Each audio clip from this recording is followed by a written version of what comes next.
We are live. Brian, hello. Oh, Everyone, hi. everyone in the chat room, hello. I'm a little nervous, Brian. We got a big show today. I'm excited. It's a nervous energy. I had an afternoon cup of coffee, which is very rare for me. Guys, you have no idea what this means.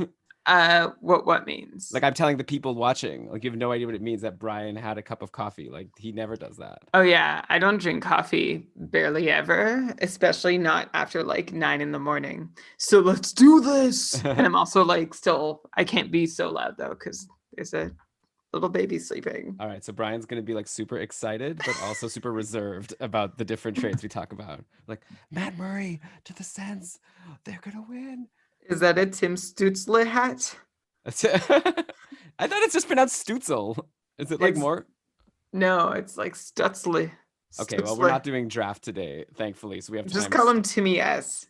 I mean, I feel like we could probably learn how to say it rather than calling him Timmy S for the next 15 years. But not today. Okay, so let's start the So where are we live? Like, where should I be? YouTube. I posted the link to a bunch of places. Do you want to post it?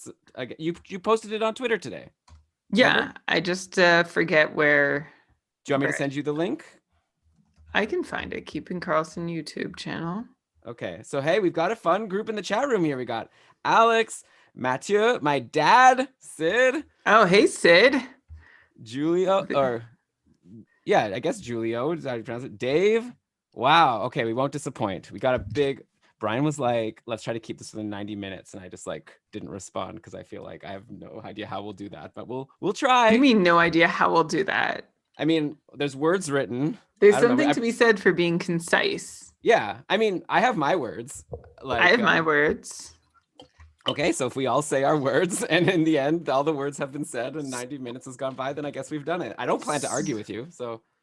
Well, you never do you? That's the trick. Yeah, until you say something I disagree with. But Stutzla. We don't have time to disagree today. We just have to agree on everything. Let's make a pact, Brian, that we'll agree on everything the whole way through. Deal. I think our listeners will appreciate that. I think they love nothing more than when we just agree with one another. I think it's fine. Like if anything, then they could be more confident that it's probably a good take. Did you say Dave was in the chat too? A different Dave than the one you're thinking, but a great Dave Ritchie. Yeah, no, I'm looking. No, I just want to make sure. Happy Thanksgiving to you too, Dave. I just want to make sure we shouted him out for being like such a friendly presence in the chat. That's great. And welcome back, Alex. Wow. And Matthew's showing off his wrench. Do you remember the wrench days? Yeah, we're back in the wrench days. All right, but I'm ready to start the show if you are. So do you want to start the Audacity recording? Yeah, I'd love to. Okay, so I'll count down. 3, 2. Wait. I just got to get the window. There we go. Of course. Okay. 3, 2, 1. Record. Oh, I have an error. Uh-oh. Sorry, everyone. Okay. Technical difficulties. We're going to soon start. Here we go. So we need to do it again, right?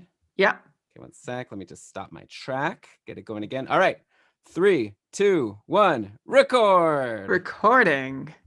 Okay. I got my mistake times app going. I'm gonna start recording the Zoom call. Everyone, just if you want to know some behind the scenes, Matt's very excited about his wrench. Don't do anything crazy with that wrench, Matt. We could take it away. All right. I'm ready to start. You ready? Brian, good? Is getting the wind? No. You're not ready? Yeah, let's do this. Okay. All right. Yes! Welcome, everybody, to another episode of the Keeping Karlsson Fantasy Hockey Podcast, the best and longest-running fantasy hockey podcast in the world, hosted by two guys who'd be very happy to help the Ottawa Senators reach the cap floor if they wanted to hire a couple of team podcasters. I'm your host, Elon Dubrowski, and with me, as always, is my good friend, the fantasy hockey robot and the poobah prognostication, and the guy who's going to help me break down all the craziness of the past couple of weeks. You know him as... I don't know what I'm doing. Brian Com!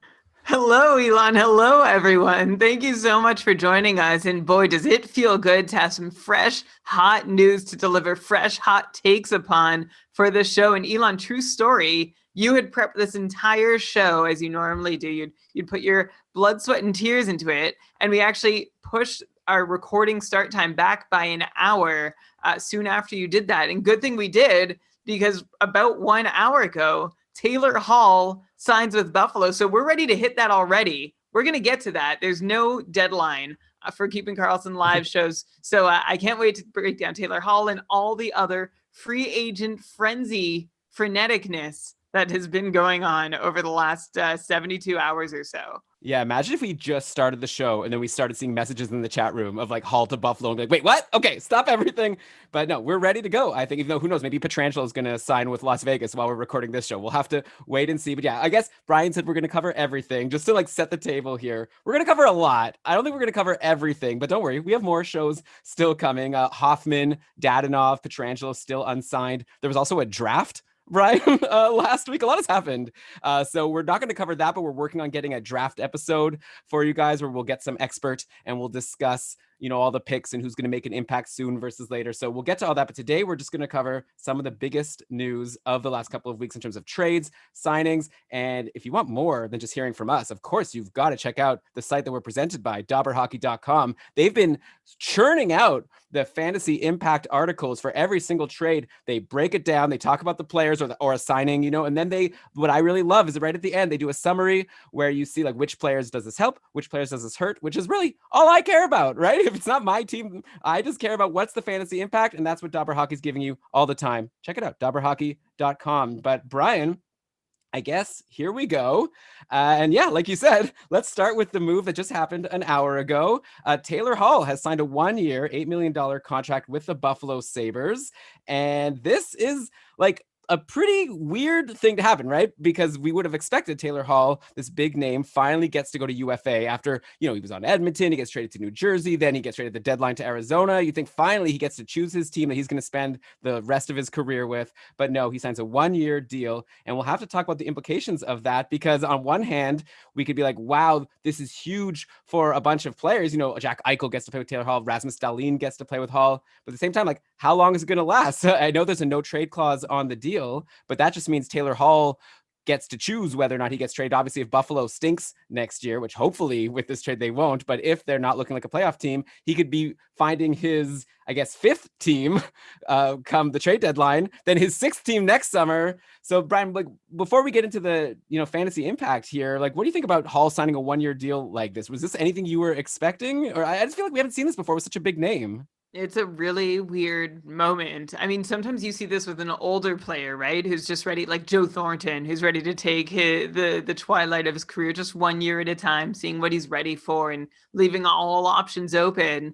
But Taylor Hall, this was not expected. This was a moment for him to cash in, and he did. I don't think we're going to see anybody right now sign for anything more than $8 million. So maybe this was the only way he could get that number, get paid that much for his work this year, is by signing only a 1-year commitment. And honestly, I think it's not a bad, of course, it's not a bad bet by him on himself at all. Everybody knows what Taylor Hall is worth. It's just a weird time where few teams are in any position to make a substantial commitment because of COVID and revenues being down and just like all that's unknown. So good for him for betting on himself. And honestly, it's a pretty good situation for Taylor Hall himself. I think our first inclination is to look around and see who on Buffalo benefits from this. But think about the implications for Taylor Hall, who was just on a 65-point pace last year. So now he gets to play with Jack Eichel and get this like redo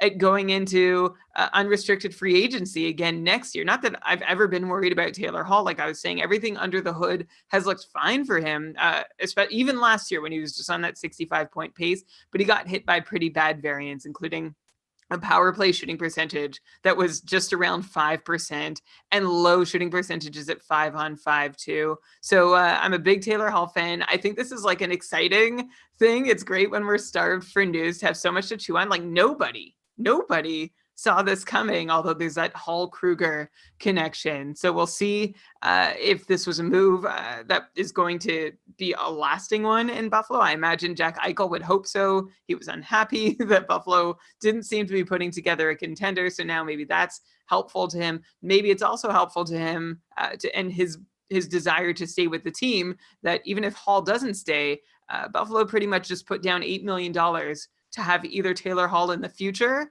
or an inside track at that, or to just get whatever assets can be acquired for Taylor Hall at the deadline. Like maybe $8 million is a decent price to pay for like a first, a second, and a good prospect, or whatever it is that Taylor Hall can fetch in a trade. So I'm really interested to see where this goes. I think this is going to be a very fun 1-year storyline. Of course, I've already seen beat writers in Montreal and Edmonton mentioning how their cap space and flexibility just opens up next year. So if Taylor Hall really is interested in coming to play in Edmonton and Montreal, maybe that's why he only did a 1-year deal, because that's where he wants to go, and they can't do it for him now. So he might as well just bide his time until he can go to his truly desired destination. I mean, yeah, I know you're speaking tongue in cheek there, but yeah, it is. Like I said, we might be talking about Taylor Hall going to his 6th team next summer. But for now, let's focus on team number 4, the Buffalo Sabres. And yeah, you'd think like the Sabres, they were bad last year. They didn't even make it to the play-in round. But on paper, at least, this doesn't look so bad, right? You've got a top 6 here. I'm going to throw out some potential lines. Let's say Hall, Eichel, and Olofsson.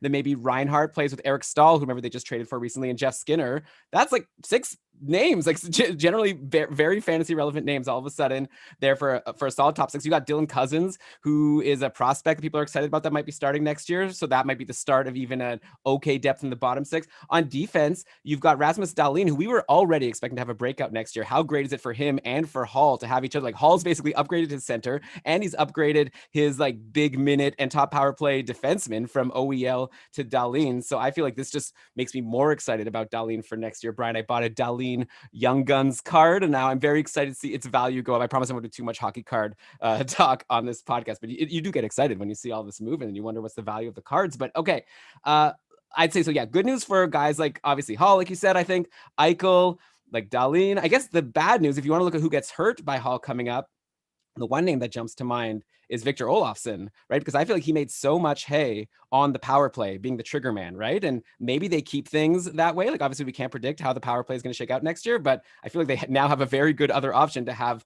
Taylor Hall on the half wall to be taking those shots. And then I don't even know if Olofsson, maybe he sticks on the top power play, but goes in front of the net or does a different job, or maybe he gets bumped from the top power play completely. Maybe they decide, okay, now that we have Hall, why don't we have a great PP2 with Ristolainen and Olofsson on there? So, obviously good for the Sabres, but maybe Victor Olofsson becomes a little less exciting. Though I wonder, Brian, now this is like already like maybe thinking too many steps ahead. I wonder if this makes Olofsson a good like mid-season buy low if the Sabres suck, and if Olofsson has been bumped from the top power play, then whoever drafts him will get frustrated, drop him, but then Hall gets traded at the trade deadline. Then you go and add Victor Olofsson, and all of a sudden he's like a big late season steal or someone you trade for. But anyways, just I don't know, so many things like come to mind like that. But yeah, I think Olofsson's the one who I guess concerns me. I guess the other guy is maybe like Eric Stahl, is someone who I thought might get on the top power play when he got acquired, because Johansson, because Marcus Johansson, remember, he was on the top power play and he was traded for Eric Stahl. So I thought that would just make sense.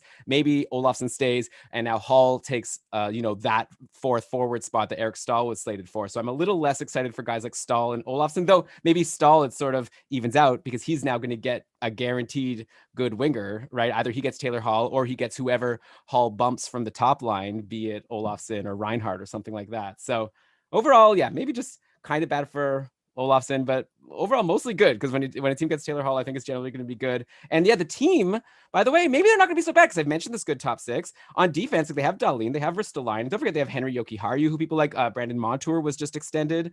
They have Colin Miller. Like they have names, but they have Linus Allmark in nets, who had a really strong end to the year.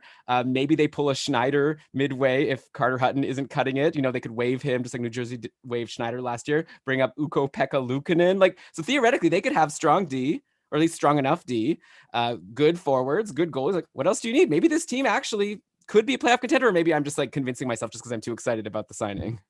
It would be, we've been excited about Buffalo before and our excitement was premature, but now that top 6 in Buffalo looks good. The rest is not terribly strong, but with Cousins coming up and, Cody Eakin is not an awful guy to have as your 3C. So Buffalo, if not a slam dunk contender, now has become one of the most intriguing teams to watch next year, which is funny because if I'm remembering right, that's what Hall did to New Jersey when he joined them too. They were just like an interesting team all of a sudden, and just adding this one extra piece that can be a huge difference maker could be enough to take them from interesting to a contender. So it'll be a lot of fun to see. I agree with a lot of your takes on how this impacts the rest of the lineup's fantasy value. We have a lot of chatter in the chat right now about how they're hearing Reinhart might be dropping down to the second line. So that would be good for Olofsson if that happened. Then it would be Reinhart, Stahl, and Skinner. So that would also be helpful for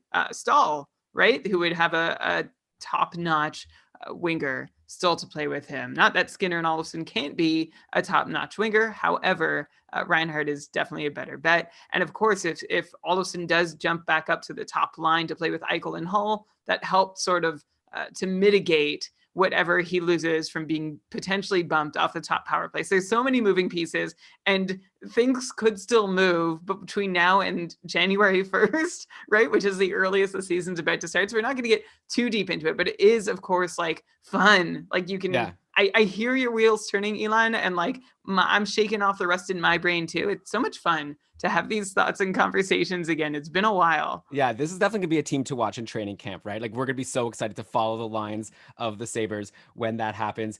Some funny comments in the chat here. First of all, Shams brought up how that Jeff Skinner is getting paid more than Taylor Hall. Like Skinner just last summer got a $9 million for 7 years deal. So now Taylor Hall is wishing he was UFA just 1 year ago. And then another interesting comment is Alex pointed out that he thinks that Dylan Cousins might be getting himself into the top 6 before too long. Maybe all of a sudden Jeff Skinner, maybe it's not a good situation for Jeff Skinner. It's not he has another person to compete with. He was already having trouble like sticking into meaningful deployment, and now Taylor Hall is there as another piece that could get in his way. So we'll see how that shakes out.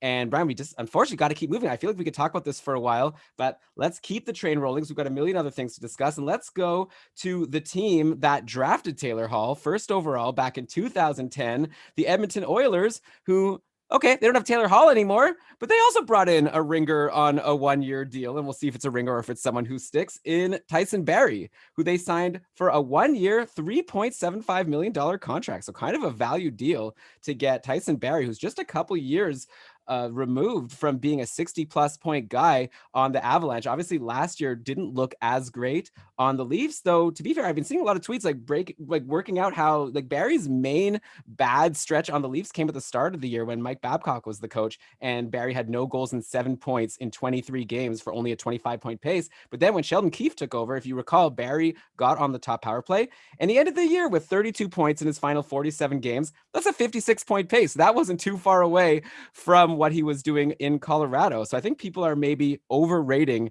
how much Barrie fell. And now he obviously goes to a great situation because unfortunately for the Oilers, but I guess fortunately for Barrie, Oscar Klefbom, we heard a couple weeks ago, he's dealing with an aggravated shoulder, which will likely require surgery. He might be out all of next season. So there is a top power play slot just waiting for Tyson Barrie to walk into with Connor McDavid, with Leon Draisaitl, with RNH. Like, we know the deal. Like, this is a great spot to be.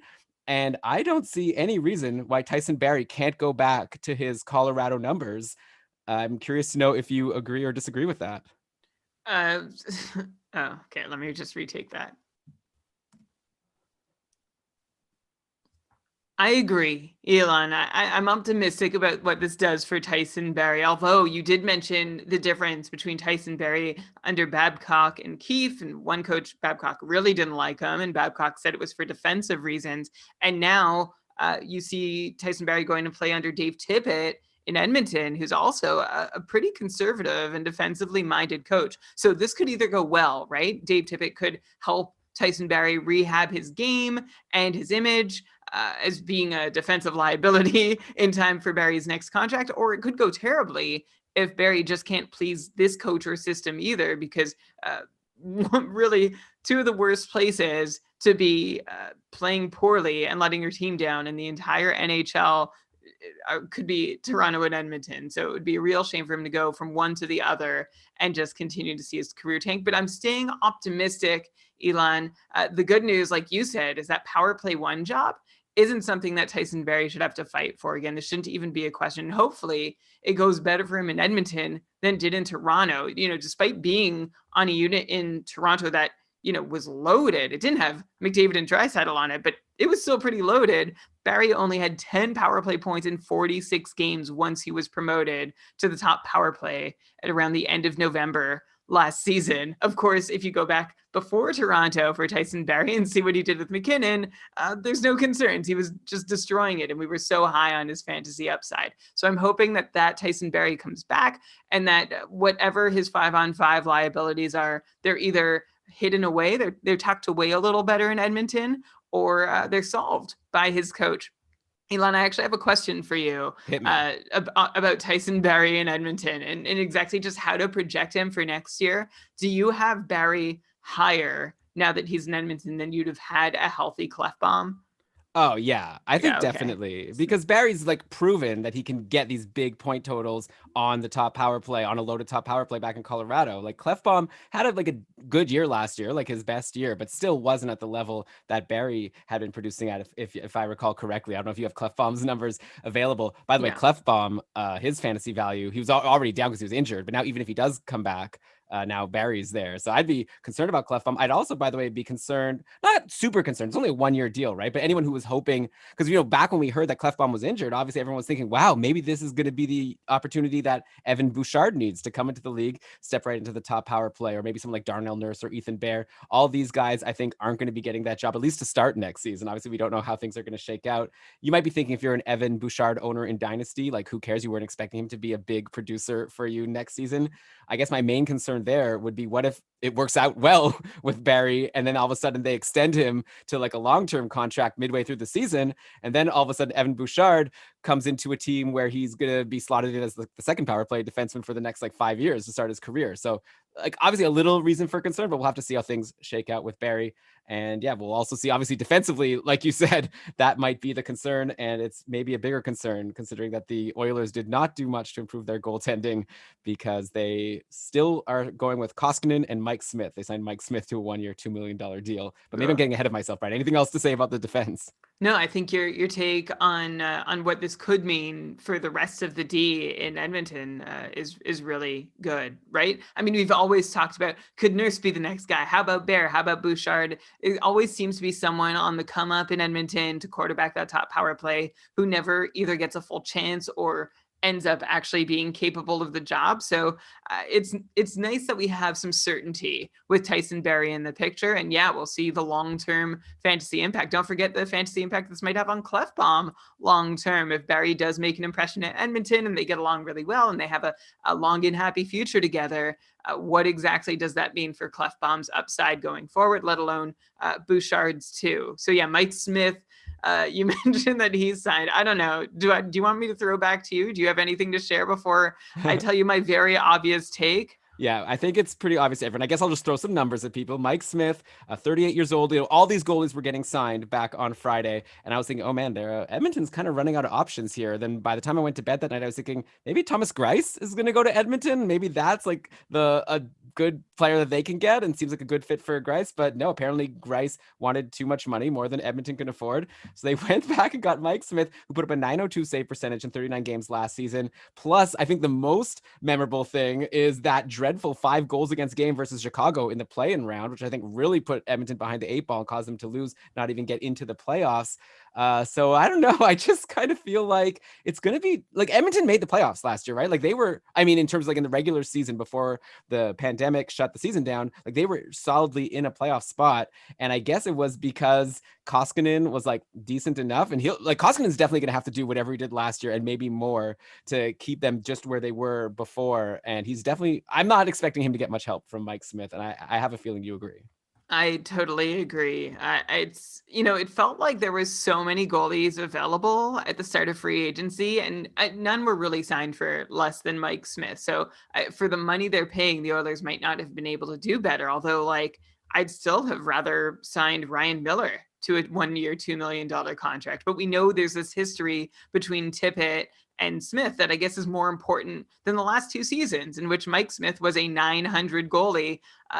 There's no sense in one way, there's no sense getting upset about this because Mike Smith is destined to back up Koskinen this year. But on the other hand, there's a lot of reason to get upset about this because this is another year where you have prime McDavid and prime Draisaitl and Ryan Nugent-Hopkins probably about to exit his prime.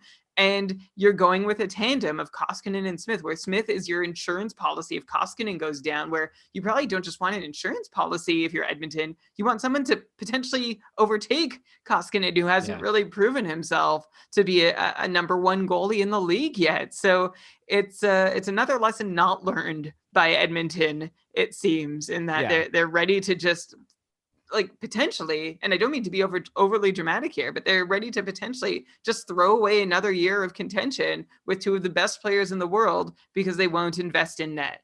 Yeah, I mean, who knows? Like maybe they tried. Like there were a lot of UFAs, and they all had options. And maybe Edmonton, apparently they were kind of cash strapped, so they got a good deal on Barrie. But yeah, I agree with you. Like I think what they would need at the very best, like Koskinen, I think is decent enough to be like a 1A, 1B type of goalie. Like I think last year he impressed us. He was a lot better than we expected him to be. And I feel like if they had another goalie that they could like go 50-50, kind of like Greiss and Varlamov last year on the Islanders or something, I think that would be totally fine. But yeah, it looks like I'm expecting Koskinen to have to play a lot and play very well. So we'll see what happens. The Edmonton Oilers did bring in some reinforcements, at least up front. So that's kind of interesting. Like, obviously, they've got McDavid, Draisaitl, RNH, and Yamamoto, who came up last year and was a very pleasant, no, I guess I wouldn't say surprise, but obviously he like turned out to be very well, to be a nice addition to the team. And now some other players they've brought in to help with some depth, which has always been a problem for the Oilers. So they finally got Jesse Puljujarvi to re-sign with the team. So he's locked in at 2 years for 2.35 million total. So he is going to come back from Karpat in Liga, where he had 53 points in 56 games last year. He's still only 22 years old. So the hope would be that Puljujarvi can be at least a middle six guy and a useful player on the team. They also brought in a couple of former Ottawa Senators and Kyle Turris, who signed a 2-year deal for 3.3 million. And Turris is a guy who didn't do that great in Nashville last year, only 31 points in 62 games, but he used to be like a 55 plus point guy back in Ottawa, like just recently, like a few seasons ago, 2017-18, he was a 55 point pace guy. So maybe just it didn't work out in Nashville, and maybe he can at least be a helpful. I mean, I'm not expecting him to be a 55 point guy, though. When anyone comes to Edmonton, you always think in terms of fantasy, like what if he gets to play with McDavid? And Turris could be like just the third line center, or maybe he goes to the wing and plays on the top line. So who knows? And then there's Tyler Ennis, who they also brought in. They brought him at the end of last year. Now they've extended him for one more year. And again, he's someone who did play with McDavid. So we'll have probably another year of lines shifting around and us getting excited. And now we'll have a few more names to throw into the mix of people to get excited about, like along with Zach Kassian, who seems to always get a shot on the top line. Now there'll be Puljujarvi, Turris, and Ennis, who might get good spots once in a while. And it'll be interesting to see if any of them maybe take that fourth forward top power play spot from, I guess it's Alex Chiasson, who usually is there. So I wonder if Puljujarvi, Turris, or Ennis can bump Chiasson. Is Chiasson even still there? I don't even know. Yeah, he is. He's still on the depth chart, but now maybe. I mean, the thing is that it's nice that Puljujarvi is signed and back in the fold. Like, absolutely. Let's finally, hopefully, get a chance to see what he's capable of, and that would require him not getting railroaded by the team and media upon his return. It doesn't seem like he has many allies in Edmonton, which hopefully won't work too hard against him, because it is a city where it does seem like that there is a lot of a lot determined by just how people feel about you. So I hope Puljujarvi can get in there and crack the top six. But if he can't, I'm worried for him. It's nice that Turris is now the third line center to help anyone who's not in the top six. So if Puljujarvi, at worst, will get Turris as a center, but it feels like a long shot to even produce from the third line when Edmonton's modus operandi, that's the full version of MO for anyone who didn't know, is going to be to keep the McDavid and Draisaitl lines on as often as they possibly can. So I don't see a whole lot of upside for Puljujarvi, except for the fact that Edmonton is still lacking two top six wingers. They have Yamamoto and Nugent Hopkins up there now, but Kassian and Ennis don't really cut it. So maybe that's an opening for Puljujarvi if things can be shifted around the right way to get him in on his strong side. Then I'm optimistic for him. If he's not in the top six, that just seems like a recipe for disaster. Meanwhile, if Ennis does hang around in the top six, that's the sort of player that you can probably stream in heavy Edmonton weeks, and maybe longer than that. He's like a better version of Alex Chiasson. Yeah, I mean, let's not throw too much shade at Chiasson. I feel at this point in their careers, maybe they're similar, but I guess we don't have time, Brian, to like nitpick about something like that. I will nitpick though. You said modus operandi. Like, I feel like I've always thought it was operandi. I probably pronounced it wrong. And I tried to sound really smart, but then And then you I said it in the botched wrong it. way. Oh, modus operandi. No, it's operandi. Anyways, It's again, an A. if this was a couple weeks ago, we would have had all episode to chew over this and look it up. But we got to move on, and let's talk about the Toronto Maple Leafs, who lose Tyson Barrie to free agency, which is obviously good news in terms of fantasy for Morgan Riley, who should hopefully have his power play one job back, unless Sheldon Keefe pulls I guess a Hartley or a Gulitson and puts newly signed TJ Brody on the top power play like he used to be on Calgary. And I remember on the podcast, Brian, we would always be like, why is Brody there? Why not Giordano? Why not Hamilton? But I would assume Morgan Riley takes that job back. Don't forget, Riley put up 72 points just 2 seasons ago, 2018-19, including 21 power play points. Last year didn't go as well.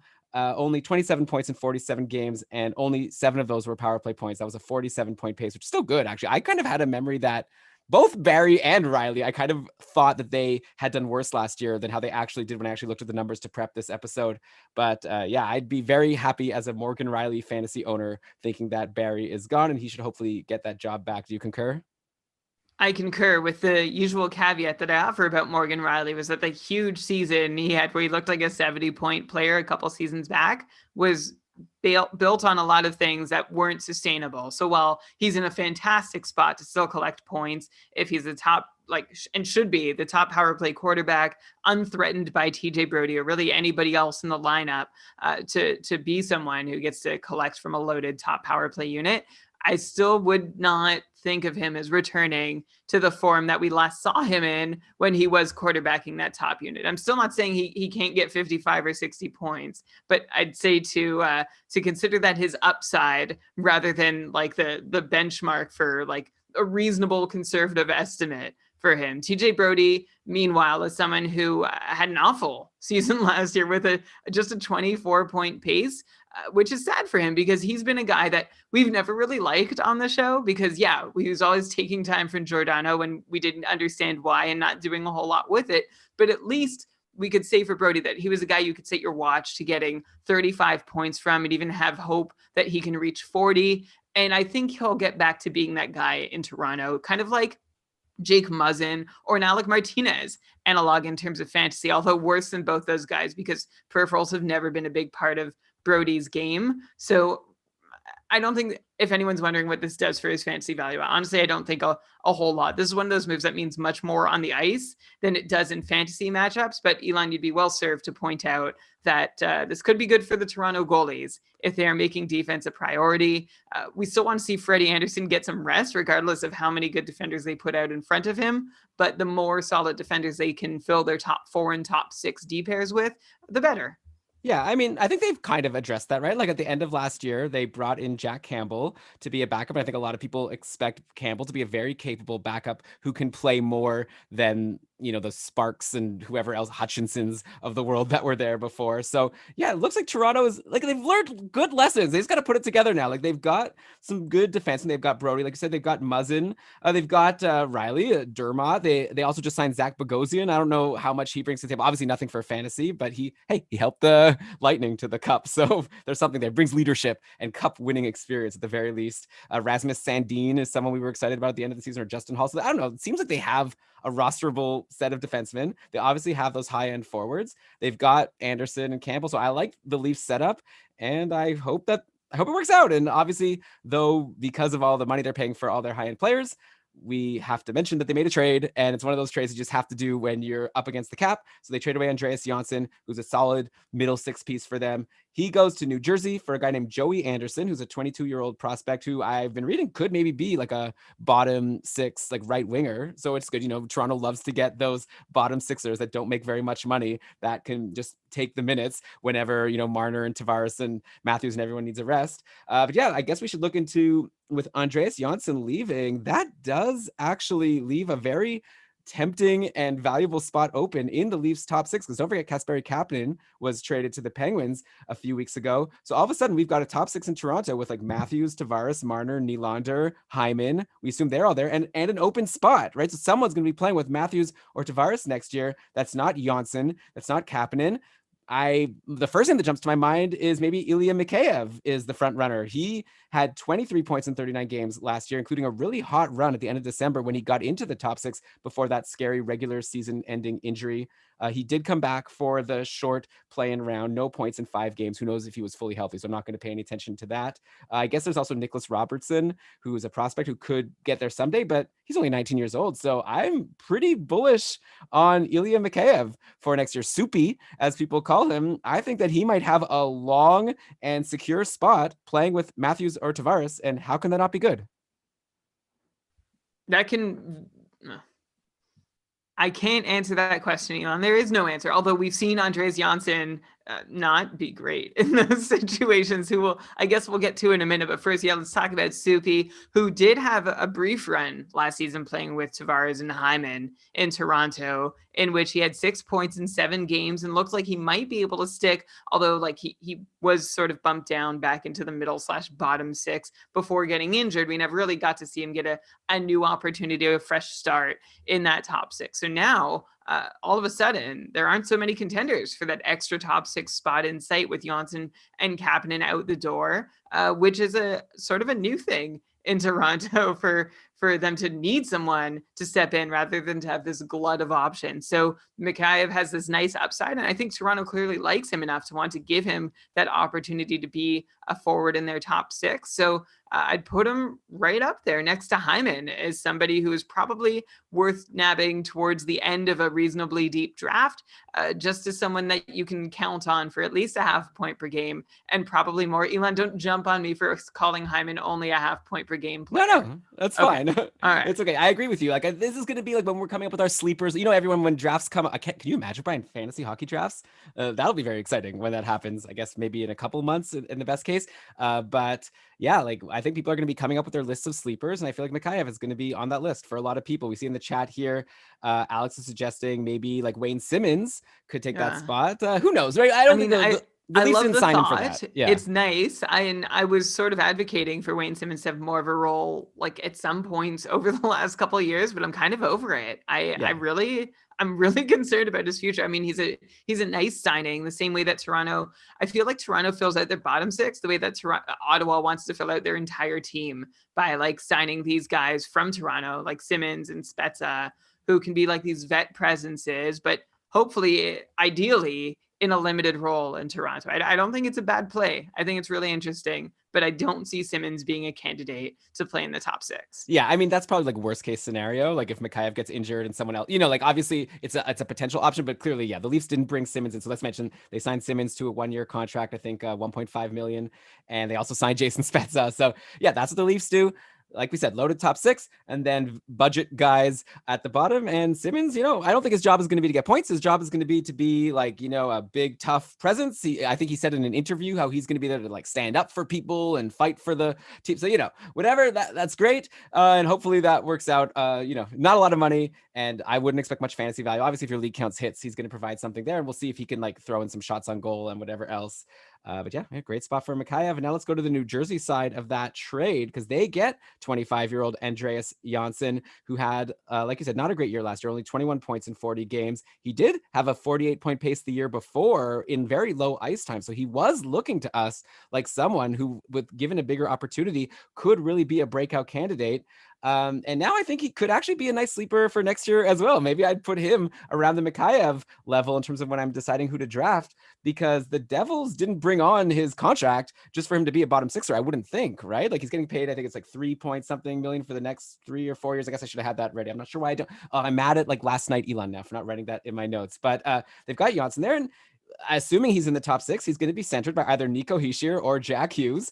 And that's good. Like hopefully obviously we have to hope that Jack Hughes is going to be a lot better than he was last year, but they didn't draft him first overall for nothing. So theoretically, we might be looking at another team like the Sabres, who have not a bad top 6, like not as much star power as Eichel and Hall, but names, like good names. Hischier, Gusev, Palmieri could be aligned, and then maybe Janssen with Hughes and Jesper Bratt.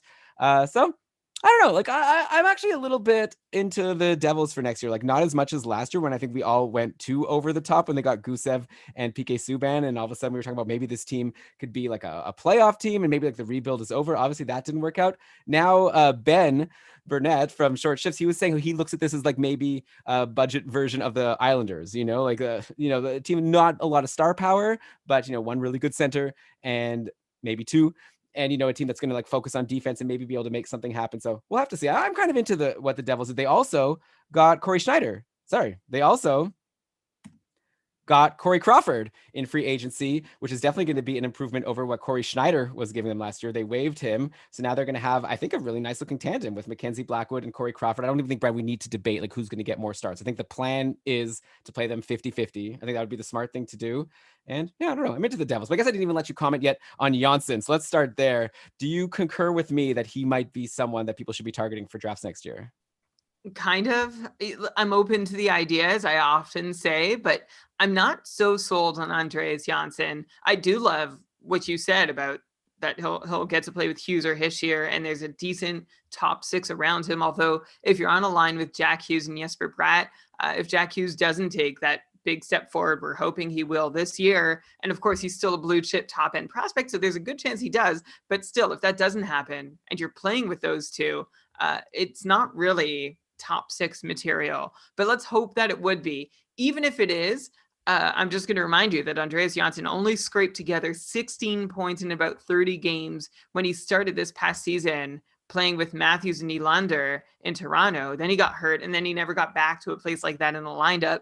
Now we find out whether Johnsson was put into the bottom six for the rest of the year for good reason or not. So you can hear that I remain somewhat skeptical of Johnsson's upside, because he also, not just last year, but the year before, he had a pretty good stretch with Matthews over 20 game span, also didn't do a whole lot with it. So it seems like he's a guy who's had his fair share of talking up, and someone who seems like there is some potential there. We just haven't really seen it translate over the last 2 years. So to me, he still needs to prove he can be more than a 50-point player, let alone someone who's got fantasy relevance of someone who's 55, 60 in that area. So I'd like to see him prove that he can do that before I start buying in on any of the hype. And if I had to guess, I would guess that he's just a 50-point player at this point, okay. But it's just a gut feel. I don't have a lot of data to back it up because we haven't seen him play consistently in the role that we're about to see him play in New Jersey. So like I said, I'm skeptical, but I keep an open mind to it. He's not someone that I'm likely to draft, though. Yeah, that makes sense. I guess what I would say is, first of all, a 50-point player, not so bad, right? Depending how deep your league is. Sometimes I think in the cupful, a 50-point guy is like barely rosterable. The cupful being the Keeping Karlsson Ultimate Patron Fantasy League, which we'll be promoting very soon. As soon as the season start date is announced. By the way, if anyone's going to want to play in our awesome league, I'll just drop you. We got no ads this episode. We just only talking about UFA. So I'll just take a second to mention that that's going to be something that's going to be huge. We've got big plans for the Keeping Karlsson Ultimate Patron Fantasy League next year. So just letting you know. And I think that Johnsson would be someone who would be draftable if he was a 50-point guy. And I guess all I'll say is, I agree with you that it didn't look good in Toronto, and I think this is an upgrade for him. I don't think I would have been interested in drafting him if he stayed in Toronto, because I think that they had given up on him in the top six. As you said, at the end of the year when he came back from injury, he didn't get there. So at least now he gets a new opportunity in a fresh place. So it could only be good. I don't think things could get much worse, unless obviously he stinks. Like if he doesn't play well, then he'll get bumped down the lineup. But obviously New Jersey's hoping that won't happen. And Brian, what do you think about my take that the Devils might actually be a decent enough team? Like I said, they have a decent looking top six. They've got two, I think, really good goalies, like above average goalies in Blackwood and Crawford, who I know, Brian, you were tweeting about how much better Crawford is than what he's been getting credit for over the years. And you know what, their defense, I don't know. They got Ryan Murray. They just traded for him, who I think is a good defensive defenseman from Columbus. They have Subban, obviously, Severson. This guy, Ty Smith, is coming up that people are very excited about. So, I'm not saying they're like a playoff shoo-in or anything, but I could see them surprising people and maybe, not being at the bottom of the league, maybe being a team that if there were another pandemic, hopefully it won't happen, but, in another play-in round, maybe they would be in that level, like around where the Florida Panthers were last year. I think it's possible. Man, I don't know. I just feel like there's an absence of game-breaking talent there, and ideally Hischier and Hughes and Gusev all have that game-breaking upside. We just haven't seen them reach it yet. So if they all do reach it this year, then yeah, they could be a contender. They do, as you said, though, and I'll speak to their goalies for a minute, they've at least prepared themselves well in net with Corey Crawford, who is a very good goalie and has been for the course of his career. A lot of people sort of forget him in all the credit doled out to other Chicago players for their success. But Corey Crawford, especially last year, he's the reason they even made the play-ins. He and Robin Lehner, and he was playing behind the weakest D in the league last season. So Crawford had a 917 last year, but he was even better than that would suggest because of just how porous the defenders were in front of him. They were dead last in the league in 5-on-5 expected goals against per 60 minutes, just to describe how exactly they ranked in stopping shots that should have been goals or could have expected to have been goals. Crawford last year was a top 10 goalie in the league, and that's a conservative ranking. At 35 years old, he actually ranked second only to Connor Hellebuck in Delta Fenwick save percentage, which is one measure for exactly how well a goalie played compared to what you would have expected him to do in net. So we'll see if he can keep that up in New Jersey. The only thing is that he's going to a team that wasn't so much better defensively than Chicago. Chicago was dead last, so New Jersey was better, but they were only like 5 spots better than Chicago. That's what Ryan Murray is for, Brian. Yeah, that's all. So Ryan Murray is going to change all of that because you look at the rest of their D, Subban, Butcher, Severson, White, and Carrick, all repeats, all holdovers from last year, although Colton White is still an RFA, so we'll all be waiting with bated breath to see if he returns. Well, right, Ty Smith. I'm in a dynasty league draft right now. Ty Smith just got taken. People are very interested. But anyways, I get what you're saying for sure. There was another team where you were mentioning like young defensive prospects coming up and how that's going to help the defense. And like, I will never ever assume that a new defense, especially a defenseman who's barely out of his teenage years, is going to come in and make a difference defensively. Oh, we were talking about Chicago. Actually, you're mentioning Boqvist and another guy, and it's just like you can't put that load on someone. And like I wouldn't ever expect it from a defenseman to say, oh yeah, they're going to improve the team defense as a whole until I actually see them do it. No, that's totally fair. Like, I think New Jersey's got like the building blocks of something. I guess like I'm just saying that I think they might surprise us a little bit. Again, I'm not like saying like everyone buy shares in New Jersey Devils. Imagine that was a thing. All I'm saying is like I think they might be better than people are expecting because like you say, Brian, on paper they don't look that great. You know, I think of like Columbus last year on paper didn't look super great. Obviously better defensively, and they had like a lot of question marks in net. So, but it was the goalies really carried them pretty far, and now like we'll hope that New Jersey's goalies will win some games for them that they didn't deserve to win, and then we'll see.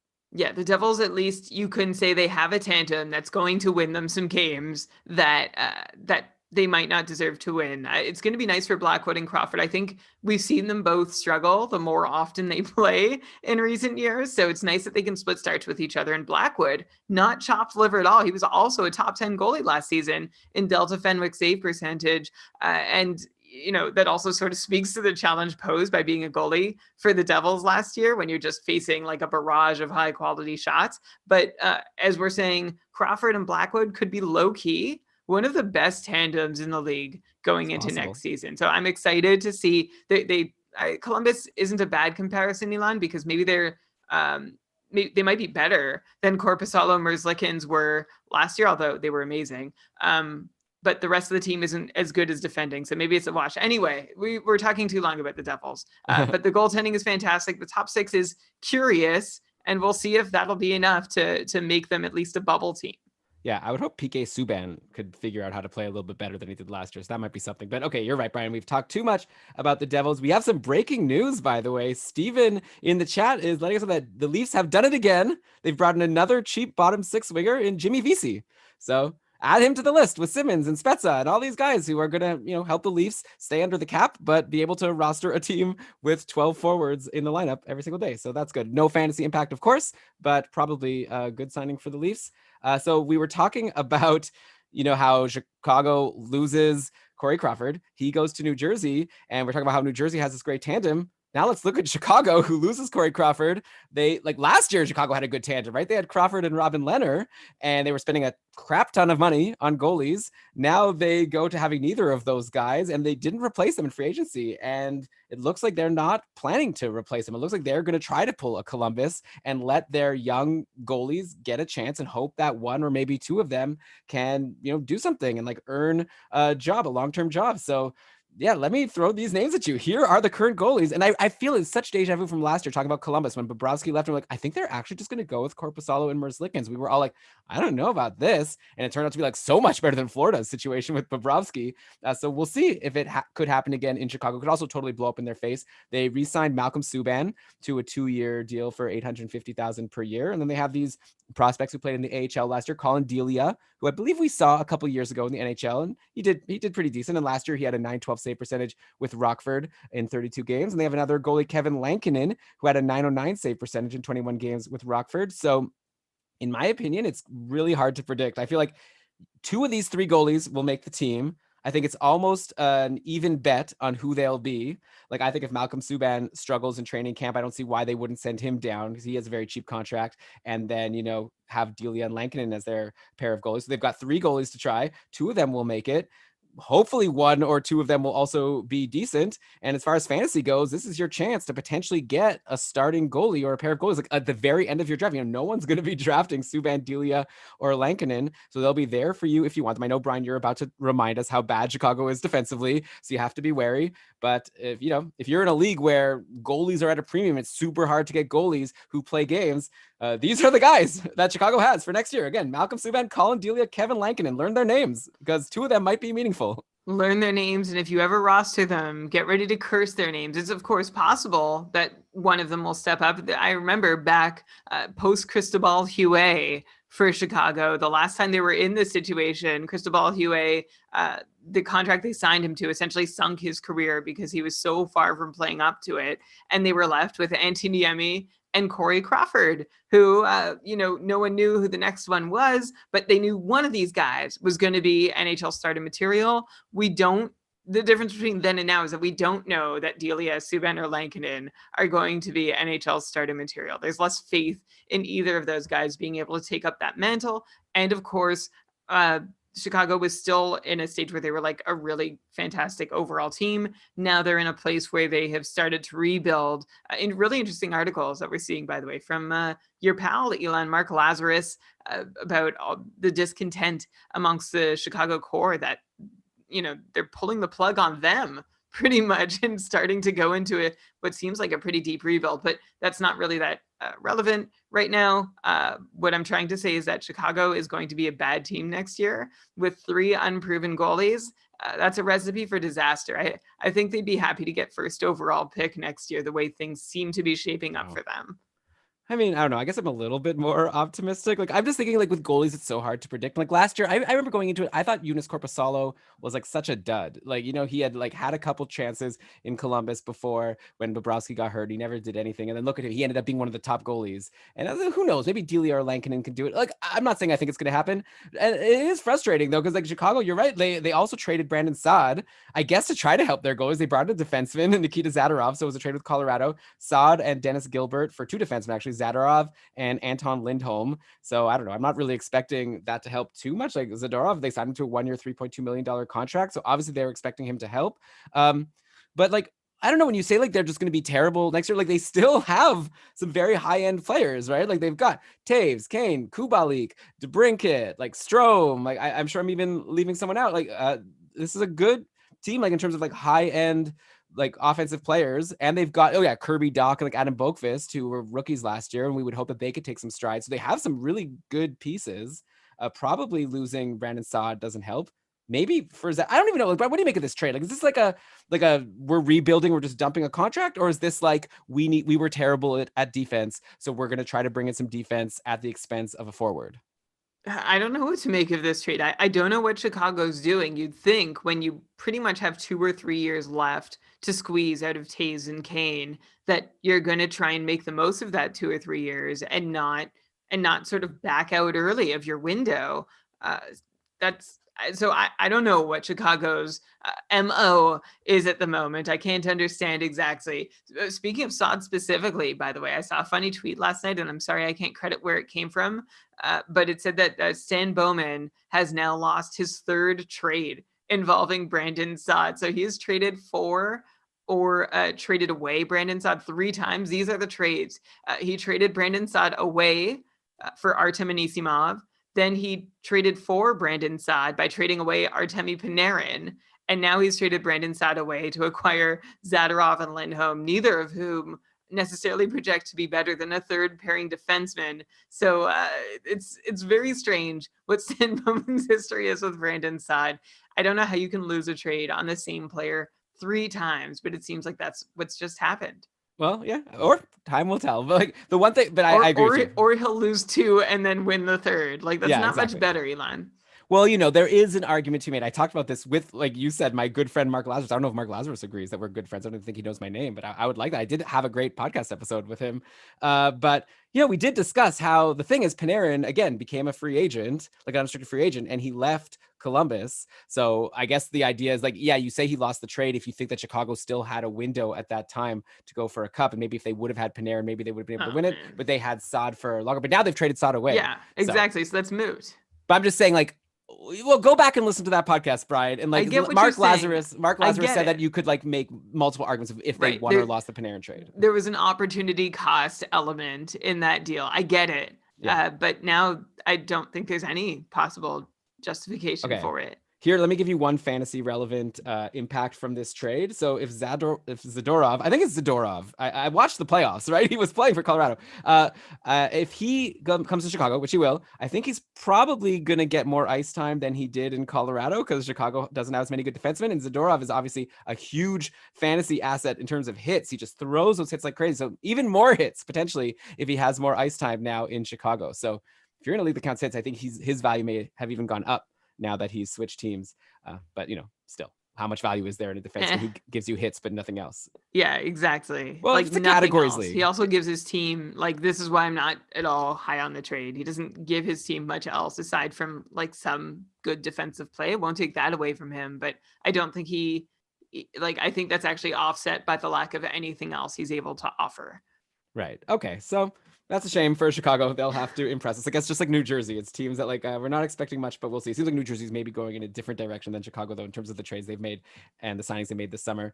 So on the flip side of that trade, we go to Colorado, who has now gotten even better by acquiring Brandon Saad, who joins a forward core that already has McKinnon, Rantanen, Landeskog, Kadri. They re-signed Burakovsky. They re-signed Nichushkin. They've got Donskoy, Jost, Comfer. Like, this is just a loaded team. Like, obviously, some of those names at the end there make more of a bottom six, but that's a pretty decent bottom six. And now you add Brandon Saad to that list. Plus, by the way, they're going to have Bowen Byram probably ready to fill an open D spot soon enough. So it's not as if they lose Zadorov and like, oh, now we need to acquire a D. Like, Bowen Byram is ready to come up, probably if not next year, then the year after, but maybe even next season. It's like, this freaking team, the Colorado Avalanche, just look like such a strong contender. Too bad for them that both of their goalies got injured in the playoffs, because I would have been interested to see a Colorado versus Tampa Bay Stanley Cup final. But that's all said and done. We've been over Saad for a while in terms of fantasy. Like, maybe, Brian, we've even like now overlooked him a little bit because he's been close to a 50-point guy for the past couple of seasons. So he hasn't been nothing. And who knows? I guess best case for him now is he gets on the second line with Kadri and Burakovsky. And that would be huge. Like, that would be great for him. And obviously he has a lot of competition. I just listed a bunch of names, but Donskoy is someone who played there before. Nichushkin has gotten chances, but Saad is a good player. So definitely something to watch in terms of another potential sleeper in leagues next year. And we're gonna have to pay attention to training camp and see if he's getting a line 2 deployment. For sure. Brandon Saad is someone I've mentioned more than you would have liked, I think, over the last couple of years, as someone who might be able to do something. And I'm gonna at least I think we're closer to being on the same page now with Saad going to Colorado. I had sort of given up on him by the end of last season anyway. So now you look at Saad going to the Avs, and it's surely an upgrade on Joonas Donskoy at Kadri's wing, which is a pretty nice place to produce from with Nazem Kadri as your center. I want to look to Burakovsky's production, which is almost a 60-point pace, as a guide for what we could hope for from Saad, who, like I said, in my opinion, still has some good hockey in him. Of course, the caveat here is that Brandon Saad has had Taves and Kane as 2 of his 3 most frequent line mates for each of the last 2 seasons and did very little with that. But then I look back to those seasons in Columbus where Saad had no power play time, but still managed to break 50 points, be one of the league's top 5-on-5 scorers. And that's my reason. Well, that has been my reason to hold out hope for the last couple of years. And it's still my reason to hold out hope now that he's in Colorado.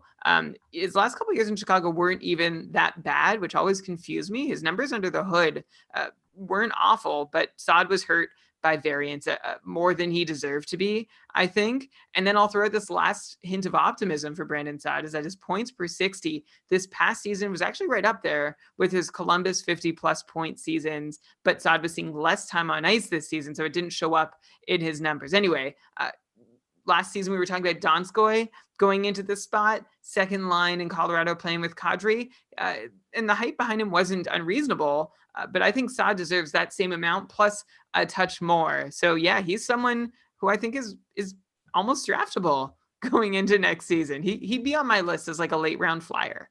Yeah, so higher than Andreas Janssen, I'm taking it. Yeah, I take him before Janssen. What about you?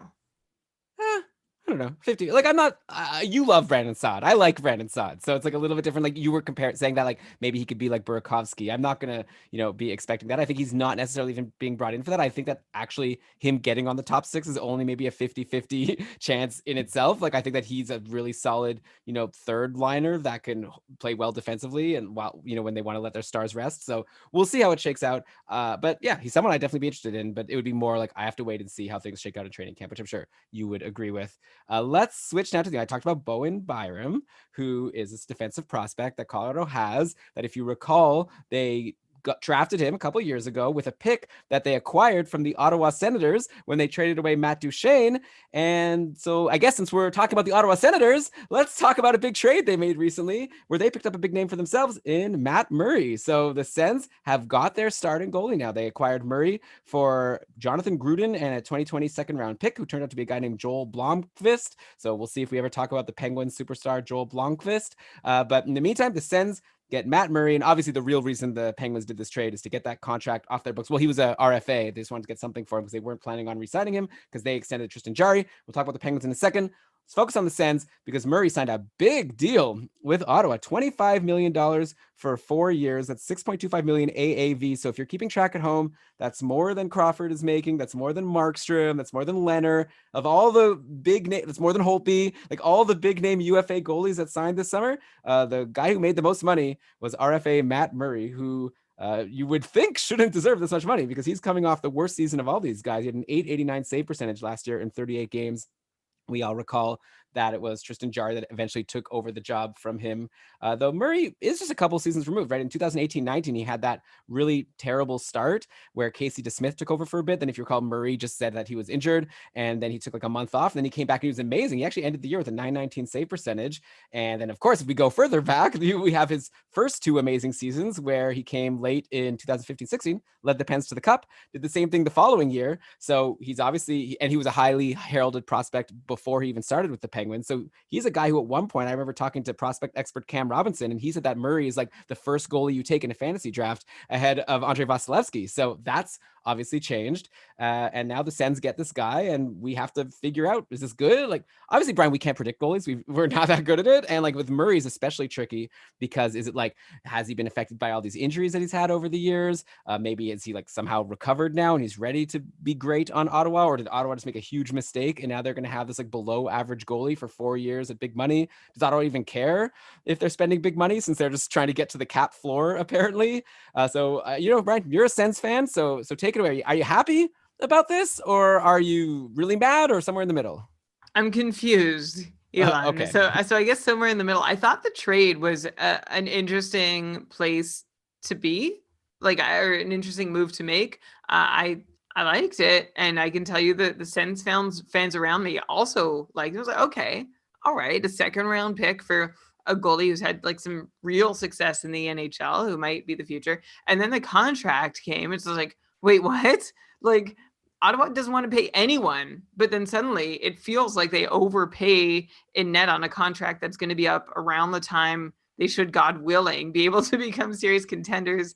And also, like, Matt Murray may or may not be good. That's a huge commitment they just made when Ottawa has essentially refused to commit to anyone who's not Thomas Chabot for the last several years now. So I don't really know. I'm confused. Ottawa confuses me. I'm not sure what to expect from Matt Murray at all. He confuses me too. So this isn't a really good fit in terms of me being able to predict or project what's going to happen. We know that Matt Murray is going to get a chance to see a lot of rubber, try and get his career back. The last time Ottawa did something like this, although they had a better team at the time, remember they acquired Pascal Leclerc. And of course, Leclerc just got injured a bunch of times and never really got off and running, never really had a string of sustained success either. Not to say that there's any analogy to be made between Murray and Leclerc, but I just feel like we're seeing a version of that repeat here where they're looking to grab a goalie who has had success in the past and hopefully will be their guy for a while. But really, your guess is as good as mine, as I imagine, is as good as theirs. Clearly, they're confident in Matt Murray. Hopefully, he can get his confidence back and be a legit goaltender. Unfortunately, it doesn't really matter how well he plays for the next year or two at least. It's probably going to be pretty rough goings for him. So we'll at least get to see if he can be up to the task or not. There's no chance he won't be tested. Yeah, so if your league counts saves, maybe that's good. Though really, like Ottawa should not be playing Matt Murray a lot because he's an injury-prone goalie with a history. Like that's, I think, the analogy you can make with Pascal Leclerc is Murray is someone who, like, you want to have a 1B. Maybe they will, right? Like, why not? They have Marcus Hogberg, who was solid enough last year, in front of a bad defensive team. They also have Anders Nilsson, who's apparently fully healthy. So I'd imagine one of them will, obviously one of them will get the job as the backup, and hopefully they'll be smart and not, run Murray into the ground, because why should they? Like, one of these goalies might even be better than Matt Murray at this point, but obviously the contracts don't indicate that. Brian, you made me just have a walk down memory lane. Ottawa's had a bit of a history over the years of bringing in these former all-star goalies, like later in their career. If you recall, they signed Dominic Hasek. They had Tom Barrasso, I remember at one point. So I guess add Matt Murray to the list. Oh, another former Penguin. Yeah. So we'll see how that goes. Yeah, hopefully he'll play more games than Tom Barrasso did. I think Tom Barrasso played like lost 1 6-game series and was just grumpy the entire time, is what the media essentially reported. He was just like sour about everything. Well, because he blew it and everyone hated him. So I would be grumpy too. Like, we brought him in. We thought that he was going to be like our savior and finally help us beat the Leafs in a playoff series. And then what did they get swept? That was it. No, they lost in 7 games, but Tom Barrasso had an 879. Oh, no. Sorry, that was the regular season. They did lose in 6 games, so my memory was good there. He had a 905 save percentage in that series. Get at Tom Barasshole, more like it. That's what I remember. Whoa. My friends, we thought we were so funny when we coined that. By the way, Brian, I guess I will say it might be a sneaky play to grab whoever does win the job as the backup in Ottawa, because Matt Murray's injury prone, like we've said. Like, I would be a little bit concerned that either he's not good anymore or he's going to get injured. And that means an Anders Nilsson or Marcus Hogberg, I guess then they just become as valuable as they would have been before this acquisition, which is probably not that much. But something to keep in mind, that there will be another goalie there, and I don't have full confidence in Murray. But I'm not saying I don't have any confidence, right? Like, clearly he has had a big pedigree and he's had a lot of success. So it's totally possible that he ends up going back to his former ways and he really helps this Ottawa Senators team go. This team, by the way, like you said, Brian, they might still struggle next year, but they do have like this like great group of prospects that 2-3 years from now they're going to be like bloated. It's going to be hard for them to keep some, like, they're only going to have 6 spots in the top 6, and it'll be hard for everyone to get in there, and we'll be like, oh man, why isn't Drake Batherson getting in the top 6? And so that'll be fun in a couple of years, and we'll just have to see how things go until then. In the meantime, the Sens have found other ways to get to the cap floor. I guess they acquired Eric Goodbranson from the Ducks. They got Austin Watson from the Preds, both for late picks. One player that they didn't want to risk spending a lot of money on was Anthony Duclair, who they decided not to qualify. So he's a UFA right now, still unsigned as of this recording. If you recall, Duke, as we started calling him, because he was like so exciting, and he's so excited that we were giving him a nickname on the podcast. Well, I guess we didn't coin the name, so I don't even know what I'm talking about here. But Duclair had that great start to the year. Well, actually a quiet start, but then like November and December, he was huge. He had like 11 goals just in December, ends up making the All-Star game. Then he like totally fizzled out in the second half. And so now at this point, he, like I said, he was a pending RFA. The Sens didn't qualify him. And Brian, I remember on our Discord group, you were talking about how you were very unhappy with this decision not to qualify Duclair. Obviously, the reason they gave was they didn't want to risk going to arbitration and have him get a big contract. So, I feel like the big question is, who is the real Anthony Duclair, right? And then that's how you decide if this was a smart deal or not. Because if you think that the real Anthony Duclair is pre-All-Star game Duclair, who had 21 goals and 33 points in 47 games, then maybe they probably shouldn't have let him go. But again, like I said, he ended the season with only 7 points in 19 games. So yeah, Brian, I'm just curious if you have any interesting thoughts to share about their decision not to, qualify him and let him go to free agency. Again, I'm just confused about what Ottawa's philosophy is here. Everybody has their guiding principles, right? What you're trying to do as a team. And it just feels like several pieces don't add up for the Ottawa Senators. Like the maximum that the Senators would have had to commit to Anthony Duclair would have been a $4.5 million contract. It would have been a 1-year deal. If he was awarded more than that in arbitration, they could have walked away, but they didn't even want to take what seems like a pretty low risk gamble on having someone who has some goal scoring upside added to their top 6 winger cadre. Like, look at their top 6 wingers right now. You've got Artem Anisimov in there, Connor Brown, Drake Batherson. Like you said, Elon, I'm excited about him. But Anthony Duclair, we saw him do something great in the first opportunity he's had in forever in the NHL. And yeah, he fell off. And yeah, we were never really sure why. And yes, of course, some of his production was not sustainable, but 20 goal scorers don't grow on trees. So when you have an inside track at keeping one on your team and you're still $7 million below the salary cap floor, like you're going to have to spend your money somewhere aside from Matt Murray. So now the Sens have let Borowiecki and Anthony Duclair walk, who were honestly 2 of the more popular players in Ottawa over the last season. It just feels very weird. It feels like there's more behind them walking than just not wanting to pay them a reasonable amount. And I'm not sure what it is. So it's really hard to understand the direction a certain team is going when they're making decisions like this. Yeah. So I don't know. I have no response. I agree with everything you're saying. Like, I guess I didn't. So they could have walked away, but either way, they needed to still make it to the cap floor. So why not? But also, obviously, the counter argument is just that maybe the coaching staff told him, yeah, we're not so he had a lucky month with a high shooting percentage, and overall, we actually weren't so happy with him on the team. But either way, hopefully, Anthony Duclair will now, I'm sure he'll get, some team's going to sign him, right, as a UFA for sure after such a great season overall, and he'll get yet another chance to prove himself because he's kind of bounced around the league a little bit, but maybe someone will decide that what they saw was enough and they'll give him a long-term contract, and I think that would be great because, yeah, he, at least for a couple months, he was looking like a superstar, so we'll see if a team believes in him. I guess now let's go to Pittsburgh, the team that traded away Matt Murray. So obviously they're now going all in on 25-year-old Tristan Jarry, who played 33 games last year. He had a .921 save percentage. They extended him, by the way, I think a three-year contract. So Jarry is now the starting goalie. They also have Casey DeSmith. Remember, a couple of years ago was Jarry in the minors and Casey DeSmith backing up Matt Murray. DeSmith wasn't great last year. He had a .905 save percentage in 41 games for Wilkes-Barre Scranton in the AHL. He's also like 30 years old. I didn't realize. I thought Casey DeSmith was younger, but no, Jarry is 25. DeSmith is 30. So I think it's pretty clear that Jarry is a starter. And, going into the season, we were already excited about Jarry. Now, how high up in the fantasy goalie rankings does Jarry jump now that we know he's the for sure starter, doesn't even have to compete with Matt Murray at all?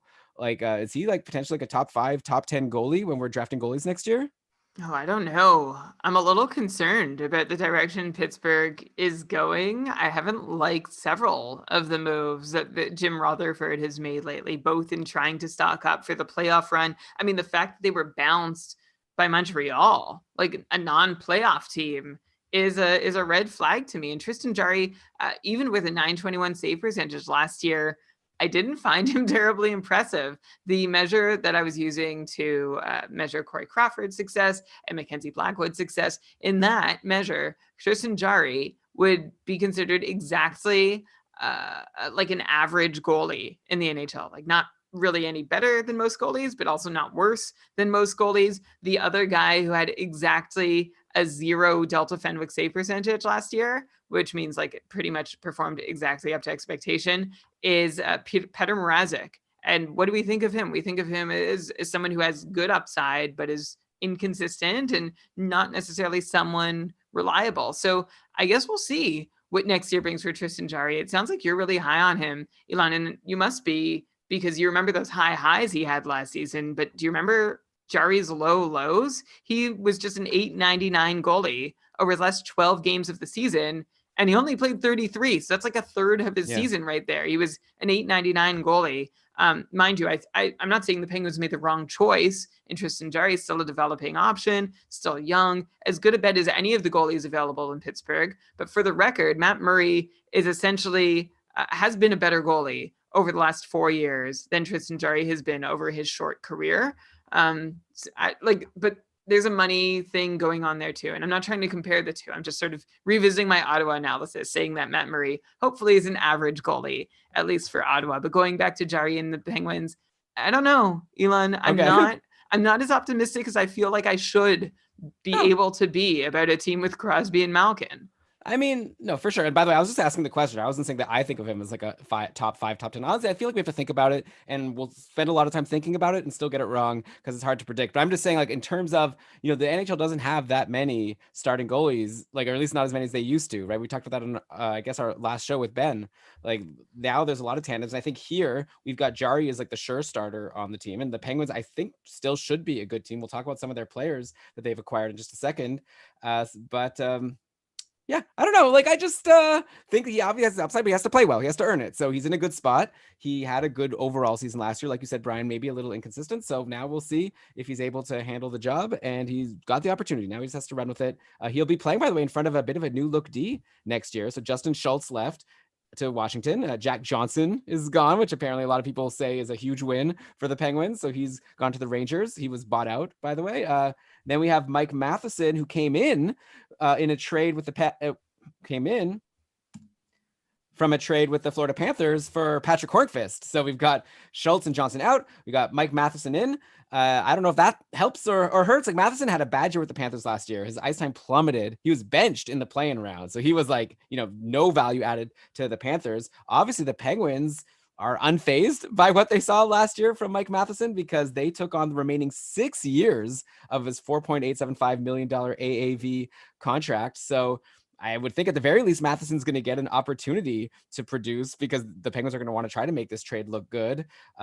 So yeah, I don't know. Like, overall, maybe we could talk about if this is helpful or hurts their decor and makes Tristan Jarry's job a little easier. And then also just in terms of fantasy value, Mike Matheson, do you think, like, Justin Schultz was someone who was sometimes getting top power play time? Like, he was getting opportunities when either Letang was hurt and sometimes even when Letang wasn't hurt. So do you think Mike Matheson might be able to step in and like be a valuable fantasy contributor like we once thought he could be like 2-3 years ago?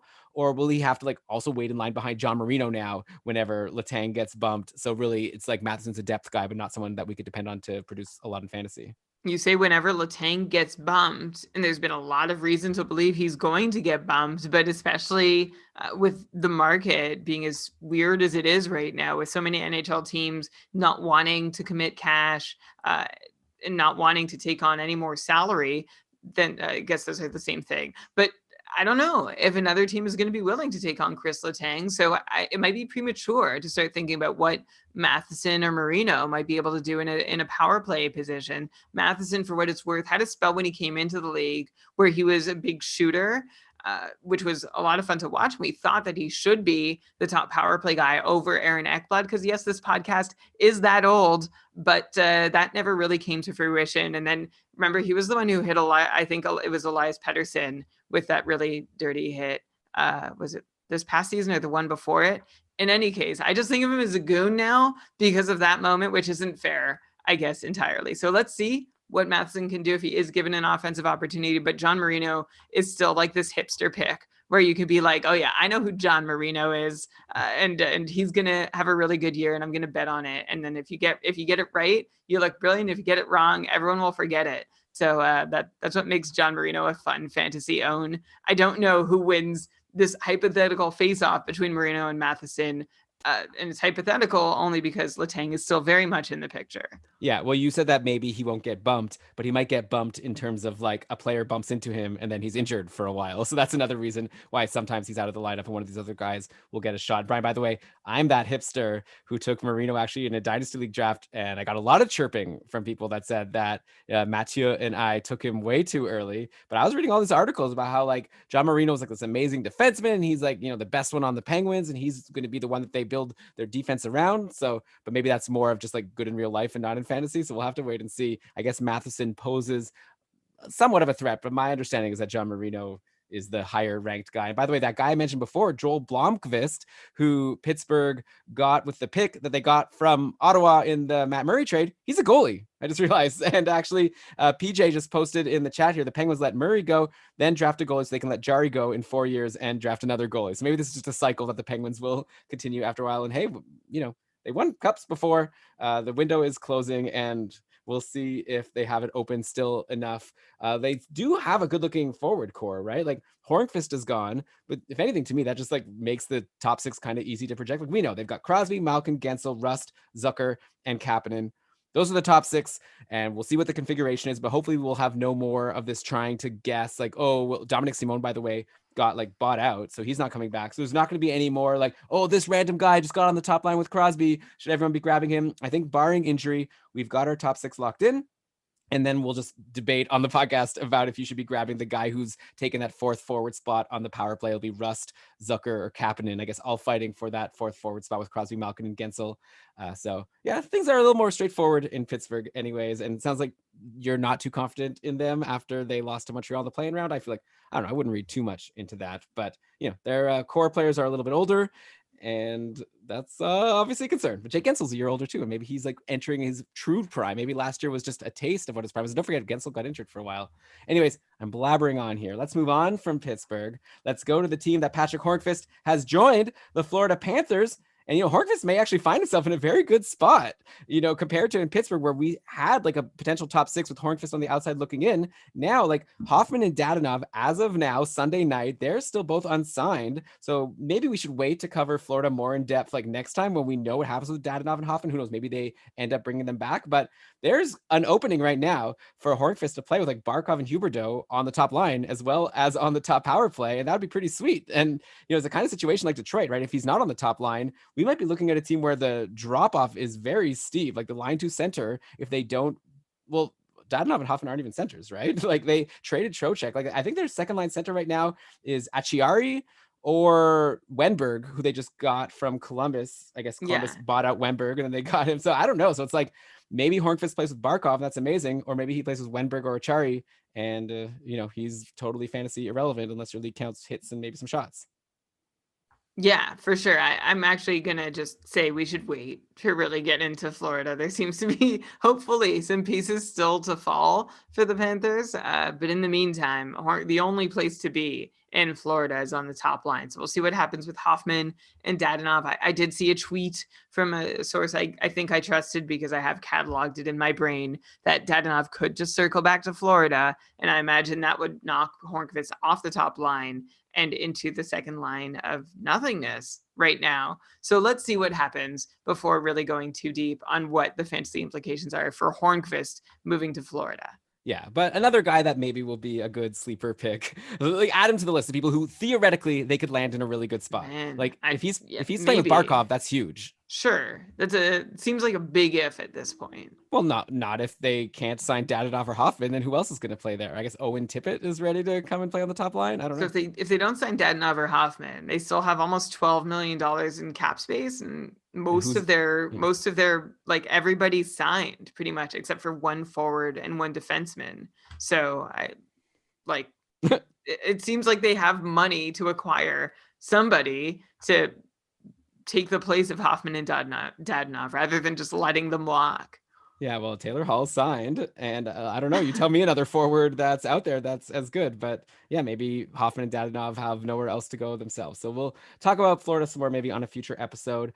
So like I said, Florida signed Alex Wenberg after he was put on unconditional waivers by the Blue Jackets, but that wasn't the only thing Columbus did, as they made a very noteworthy move in signing Mikko Koivu to be their third line center. Brian, you love Mikko Koivu. What a huge move. Okay, I'm kidding. That is something they did, but obviously they did a bigger thing in the last couple of weeks, which was they made a blockbuster trade. They sent Josh Anderson to the Habs for Max Domi and a third round pick. And then Domi signed a 2-year, $10.6 million deal with Columbus, where he'll hope to recapture the magic of his 72-point season just 2 years ago in 2018-19, which seemed to fade away. Only a 51-point pace in 2019-20. So Domi's had a bit of a fall, but you'd think now he seems to have a pretty nice fit potentially in Columbus, because in Montreal, he wanted to be a center and the Habs had no room for him there. They have Deneau, Suzuki, Kakaniemi. Like there wasn't really a spot for Domi to be a center on that team unless he's like the fourth line center, which he was, I believe, for some of those playoff games. But Columbus definitely does not have the same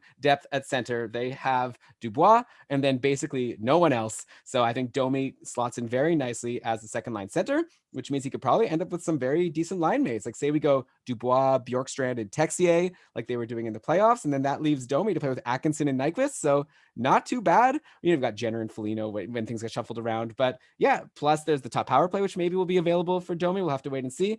But overall, how do you like Columbus as a landing spot for Domi? As someone who wanted to play center, I feel like he couldn't have found a better spot because he has, I think, no competition for that line 2C spot. No, he has none. And beyond looking at the impact this is going to have on Max Domi, this is just great news for anyone who lands on the second line. Columbus was running Boone Jenner as their second most played centerman last year, followed by Alex Wenberg. And we talked about guys who weren't getting to play with Pierre-Luc Dubois. So guys like Cam Atkinson at times, Texier, I'll throw out Nick Foligno too, really had no chance to put up numbers because there was no one to put up numbers with because they weren't playing, well, they weren't the two lucky wingers playing with Pierre-Luc Dubois. Having Max Domi on the depth chart is going to help solve that. And also, Columbus is still clearing out salary, right? They just cleared over $7 million of cap space by moving Ryan Murray and Marcus Nutivara. They're now $13 million under the cap. So I'm curious to see if they're not done, if they still might do some adding. And that, of course, could help Domi, who is a really good creator. He's not a great defensive player, so that might drive Tortorella crazy, and we'll see exactly how that works. Or it's going to be really good for him to be part of a very defensive system. We'll see which side wins out there.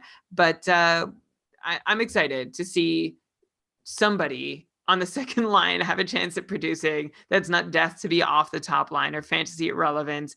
Of course, I'm optimistic that maybe Columbus is clearing cap space to do something. They also might be clearing cap space because they're on like some kind of internal pandemic budget too. So I'm not, I don't want to be stoking any rumors here. I'm just curious. Like we just talked about for Florida, I'm curious to see what they're going to do with the cap space they have. Like you said, it's not like there are a ton of options beyond Hoffman and Dadonov that are just sitting around right now.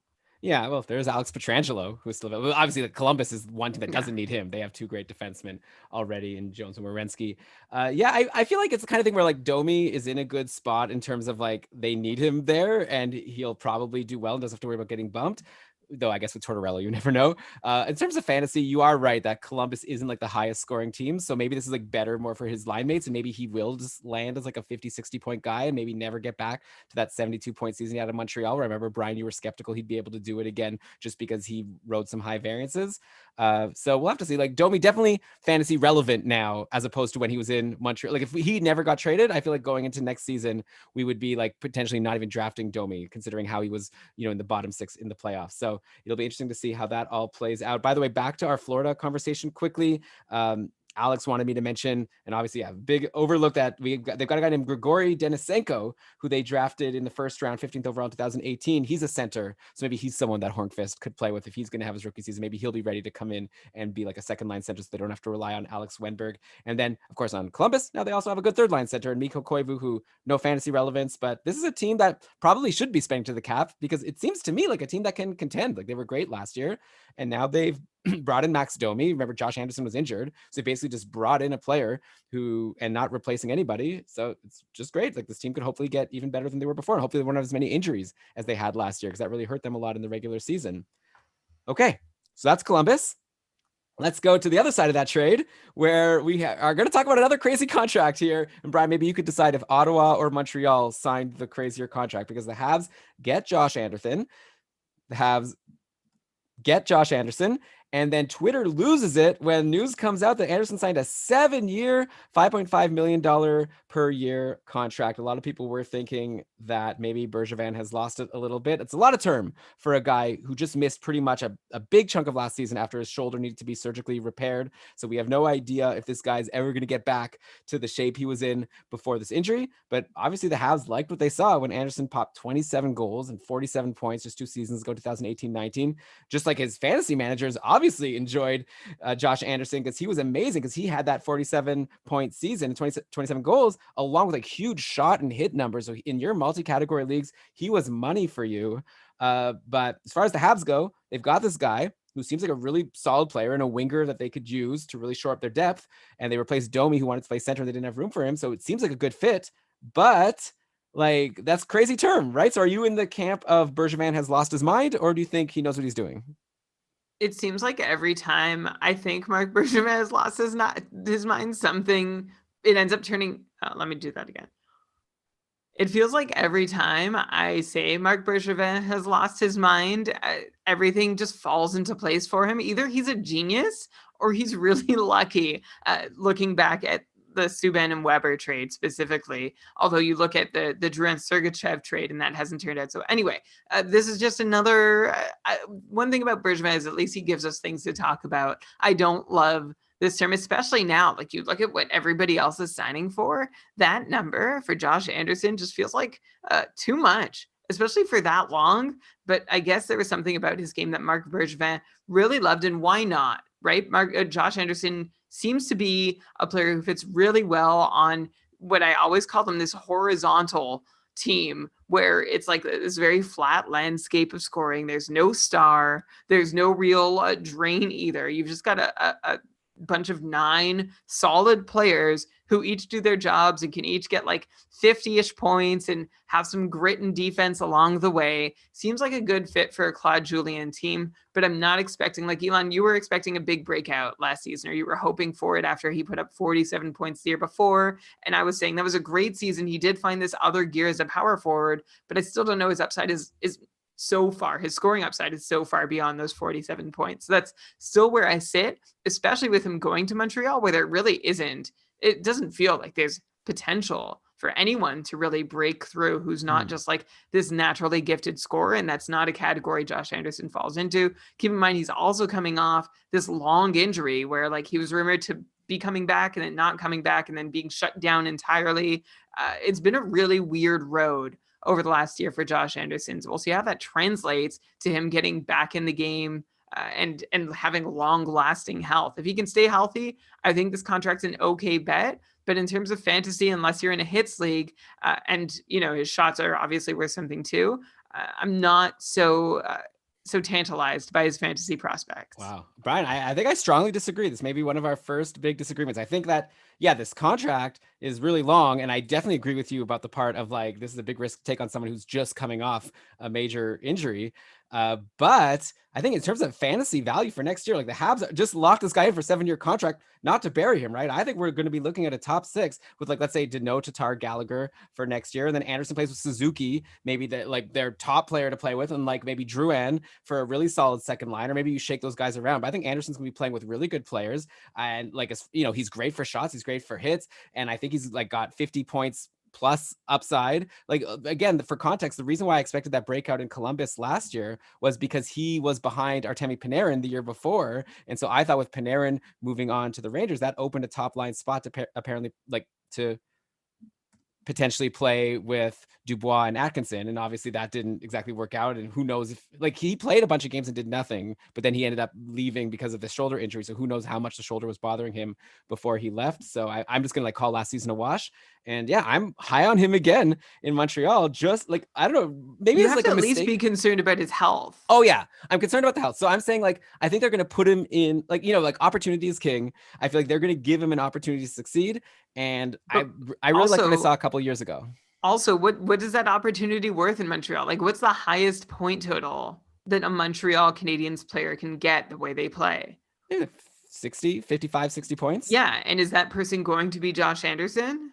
I think it could be a few people. Like, and also don't forget that Nick Suzuki, like Nick really, Suzuki's great. Yeah. I just see it as being like probably Suzuki probably too soon, but you've got Gallagher and I don't know. He's the one I'd bet on having the best points total. Well, Tatar right now he led the team in points last year. But anyway, like, but he's not long for the Habs. They've been trying to trade him for a little while. I'm talking about next year, which by the way means like potentially, if Tatar leaves, that just means Anderson gets an even better centerman potentially, maybe that means he gets to be locked in with Suzuki long term. Like I think that's my best case, right? Like I think Suzuki changes the like this is again like I'm not saying this is for sure going to happen, but like pie in the sky, Suzuki changes your feeling of how Montreal is offensively. Like we're just 2 years ago, right, where Max Domi got 72 points. Like you can't just say because last year they spread around the offense and no one was like a big superstar, that means like that's going to be like that forever. Like I think that there's a lot of upside for Suzuki, and I think if Anderson could be beside him, could be great. You're right. It could not be great, but he's the kind of guy that you grab in fantasy because even if he only gets 45 points, if you're in a multi-category league, he's helping you in so many other places that you don't even need him to give you as many points to help you out. So I'm into him. And I guess obviously we'll see what happens. But yeah, obviously the big caveat is his health. And also, yeah, I also definitely agree with Twitter that this is a very risky contract. Like 5.5 million per year isn't like a crazy amount, but it's definitely not nothing. And 7 years is a long time. He's already 26 years old. That'll take him into like 31, 32. So yeah, if he wasn't injured last year, I'd say maybe it makes sense, but I don't see why they needed to sign him for that long. Like I'm sure, I don't know. Like they already had traded for him. I assumed he would have signed. I wonder if like the Habs were happy to like lock him in long term, or if like Anderson was like asking for it and they just like weren't able to agree on anything less. But yeah, this feels very Matt Murray-ish, right? yeah. It's like okay, the acquisition made sense, but the contract after that just seems like a swing. Yeah. Also, by the way, I will say in terms of the power play, which is obviously another big thing in fantasy, Montreal is one of those teams that has like 2 even power plays. At least that's what they've done for a while, right? They usually like both units play around 50% of the time. So, we had a question here in the chat. Steven said, or no, it was Adam that asked, Anderson probably doesn't get a lot of power play time. I disagree. I think he gets around 50% of the power play time. Like he'll be on one of the power play units, I assume. And we'll see if that unit does well. So that's my prediction, but obviously things could change next season. Then what else did Montreal do? They haven't done that much aside from that. They did get Joel Edmondson, who we talked about on our last show or a couple shows ago when they signed him after trading for his rights from Carolina. And Joel Edmondson used to play for the St. Louis Blues, and the St. Louis Blues have actually signed a big money D-man themselves. They signed Torrey Krug to a 7-year, so another 7-year contract, a bit more money, a $45.5 million deal, so $6.5 million AAV, so actually only $1 more million per year than Josh Anderson. And yeah, that's actually the exact same contract also that Justin Falk has. Like Justin Falk is also going to be on the Blues for the next 7 years at $6.5 million per year. So obviously the Blues are hoping that Krug will work out a little bit better than Falk has so far. And the biggest consequence of this is that Alex Pietrangelo won't be coming back and apparently Pietrangelo was like surprised by this signing. He thought that maybe they were making some headway, and the Blues decided, you know what, forget it. We're just going to get Krug. And apparently Krug was like super happy with this opportunity because he wasn't having good talks with Boston. So I guess Krug and the Blues are happy. I don't know about Pietrangelo, but Krug, obviously, in terms of fantasy, I think this is very straightforward, right? He jumps into Pietrangelo's top power play spot. I don't see who else would do it. I guess we were talking before on a previous episode when we heard the news that Pietrangelo might not re-sign with St. Louis. We started talking about the Vince Dunns and the Colton Paraycos. I got to imagine Krug gets first crack. And, Pietrangelo had 22 power play points last season, 52 points overall. Krug got 28 power play points last year. So I guess, you have to decide, is it like Krug is better on the power play, so he'll get more points? Or maybe Boston is just like a better power play to be on, so then Krug will get fewer points. But probably, I would guess it all evens out. And Krug's probably once again going to be like around a 55, 60 point guy with a ton of power play points, and great guy to have in fantasy. Yeah, much like I've gone on about David Krejci being one of the more underappreciated centermen in the league over the last 10 years, not getting the love he should for all he's done for Boston. I say the same thing about Torrey Krug. He is a super reliable, high-end power play quarterback, and he's got a great unit to work with in St. Louis. He won't provide the same defensive coverage that Alex Pietrangelo has been able to, and he won't play the same number of minutes, but I still expect him to have about the same opportunity to put up points in St. Louis as he does in Boston. So I think that's good for him. I also think that's good for the people around him on that power play. You're not suddenly looking to Vince Dunn or Elon. We were talking recently about Colton Parayko being the guy who steps in. You have somebody legit, proven, ready to just step right up on that top unit and keep things clicking as good as they can possibly click in St. Louis.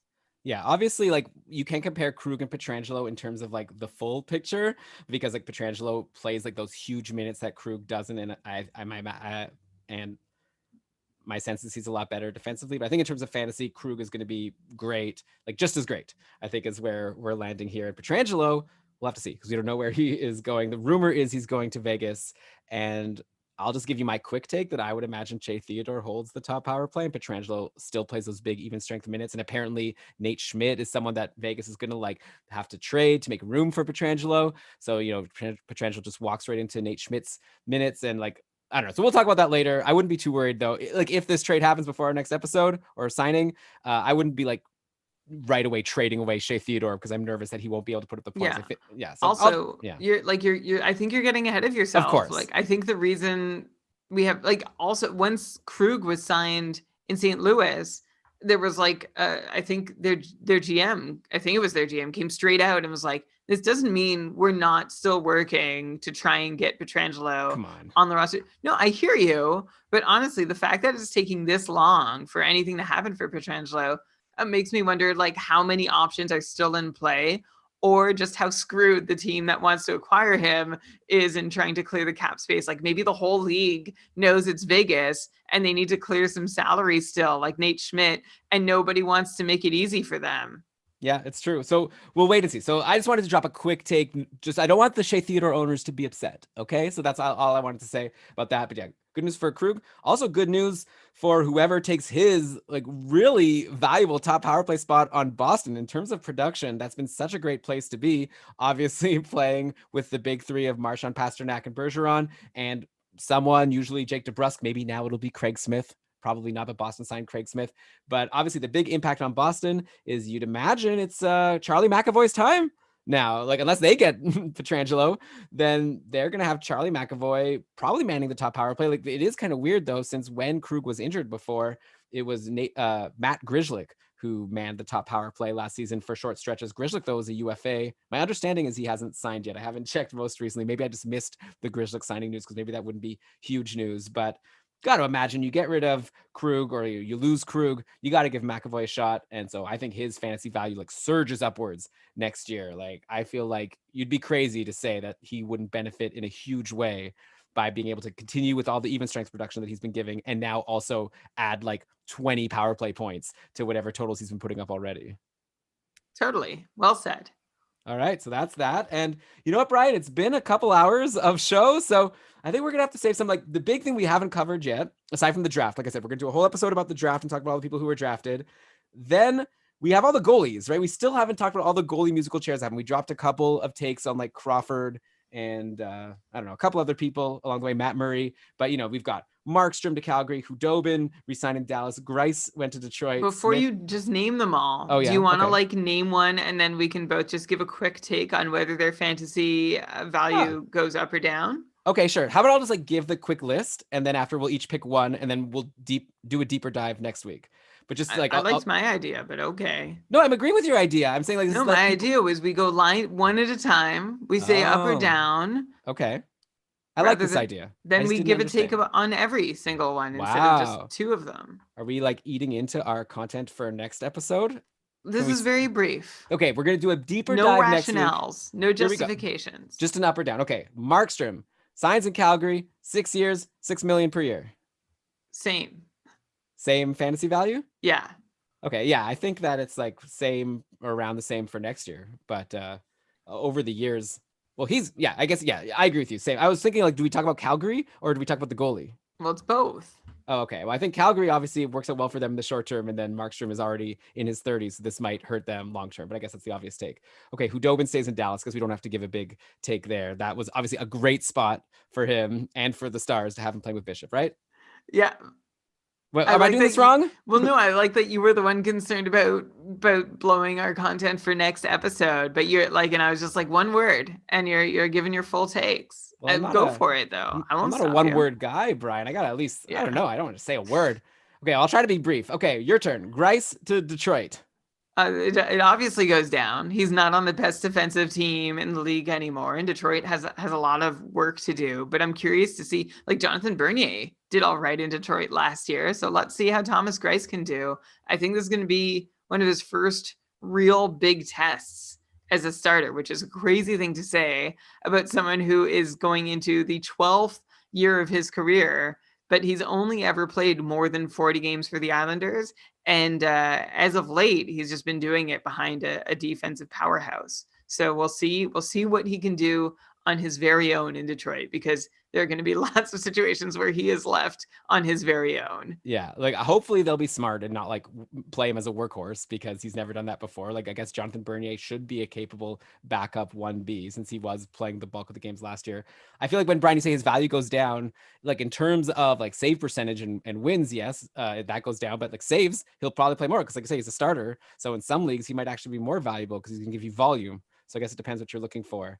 Okay, then we've got Smith to Edmonton, we already discussed. Cam Talbot goes to Minnesota, 3 years, 3.67 million per year. Before we get into the fantasy, good for Cam Talbot, right? Because he was basically written off. Everyone thought he stunk after that year where he was bad in Edmonton. They got traded to Philly and was bad there. He took, I guess he also bet on himself last year going to Calgary, and he did a great job. And now he gets a 3-year deal. So kudos, Cam Talbot, and he goes to Minnesota, who we've talked about being the team that we're concerned about. So I'd imagine, I don't know. So what do you think?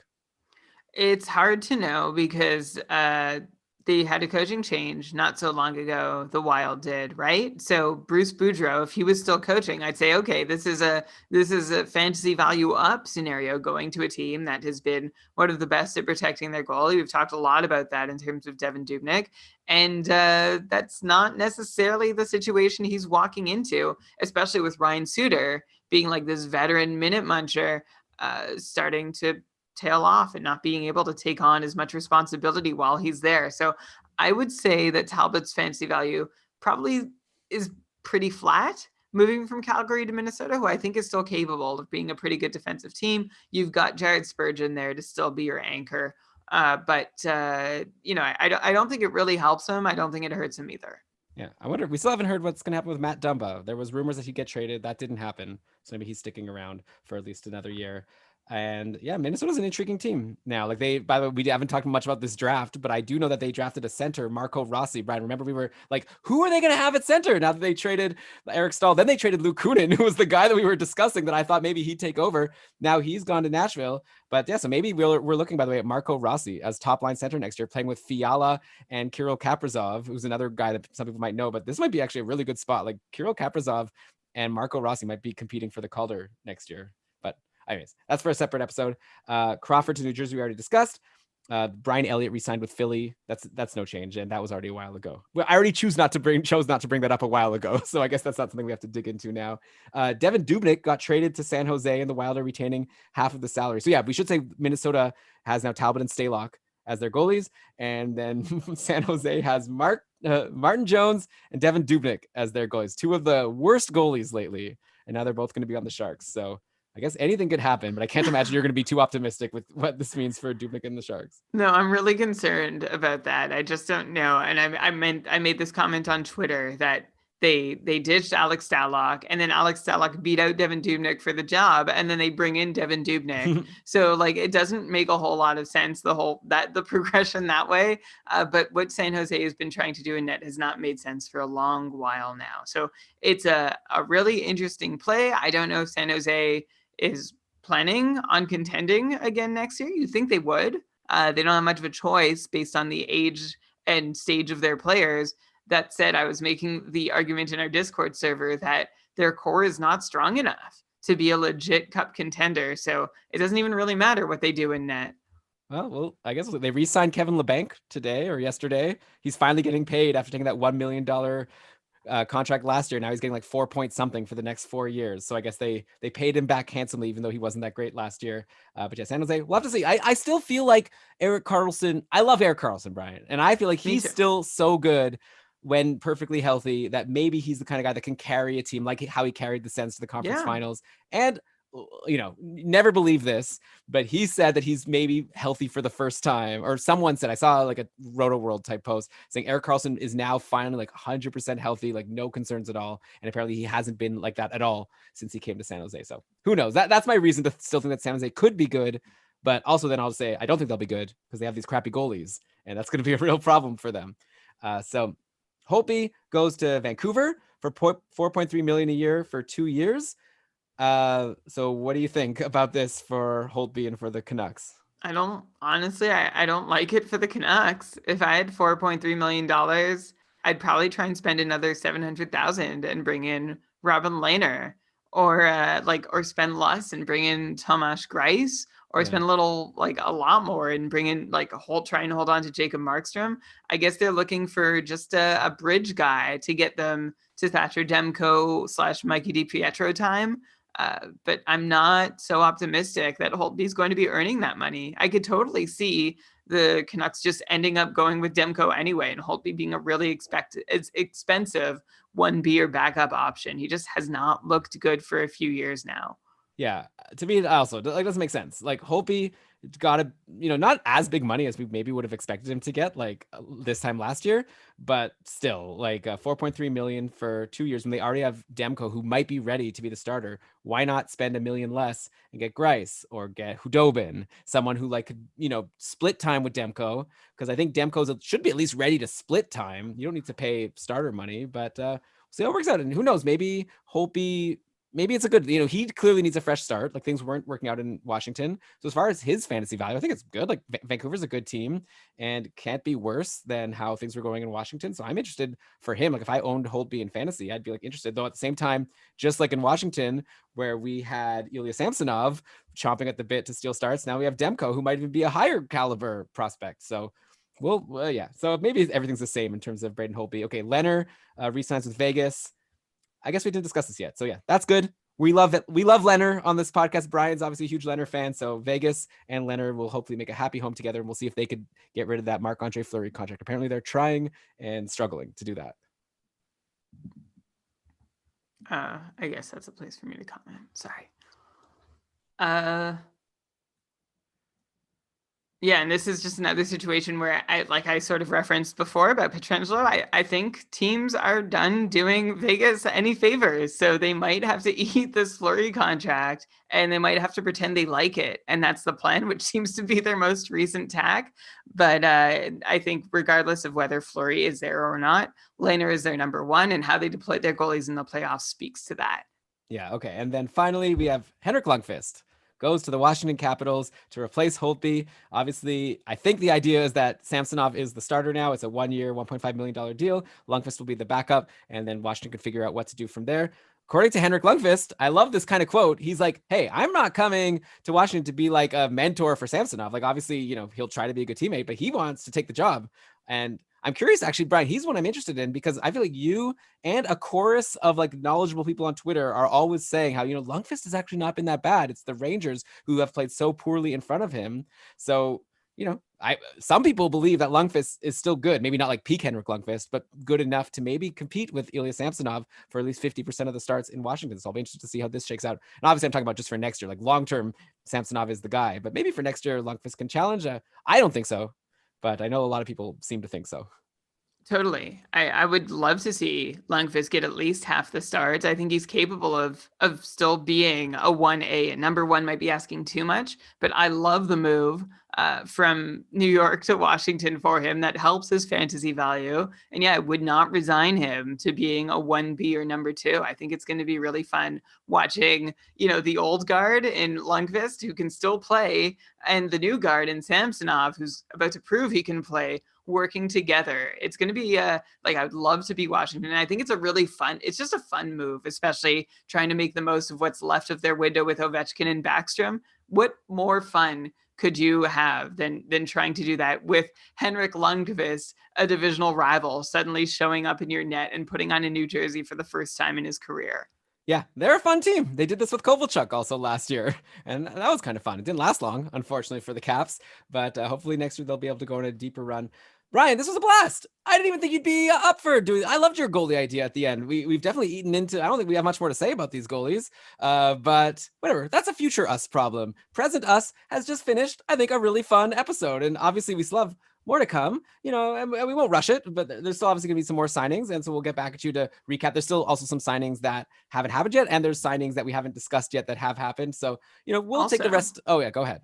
Well, we have a patron cast coming up. So if you're a patron, which only costs you $1 a month. So money's important to all of us, but it doesn't get much more free than that.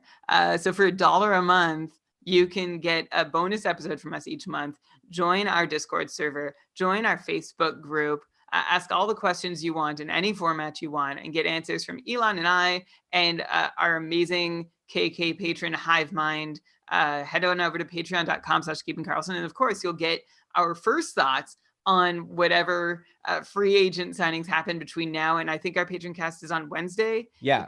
We haven't even announced it yet. Wednesday at 8:30 p.m. I'm going to post it tonight on our Discord and on our Facebook. So if you're a patron, it's already there, assuming you're not watching this live. Come join us. And even if there aren't new signings, you might have questions about how all these signings impact your fantasy team. And this is your way to get like personalized advice and ask Elon and I anything. So please join us. It'll be fun.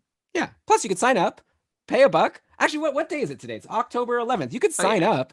You could sign up now and never pay. You could be one of those guys or girls that you could be one of those people. And I won't begrudge you because give it a try. It's like a free trial. So you can sign up as a patron now. Come hang out for the Patreon cast. Hang out on our Discord server, which by the way has been like a ton of fun.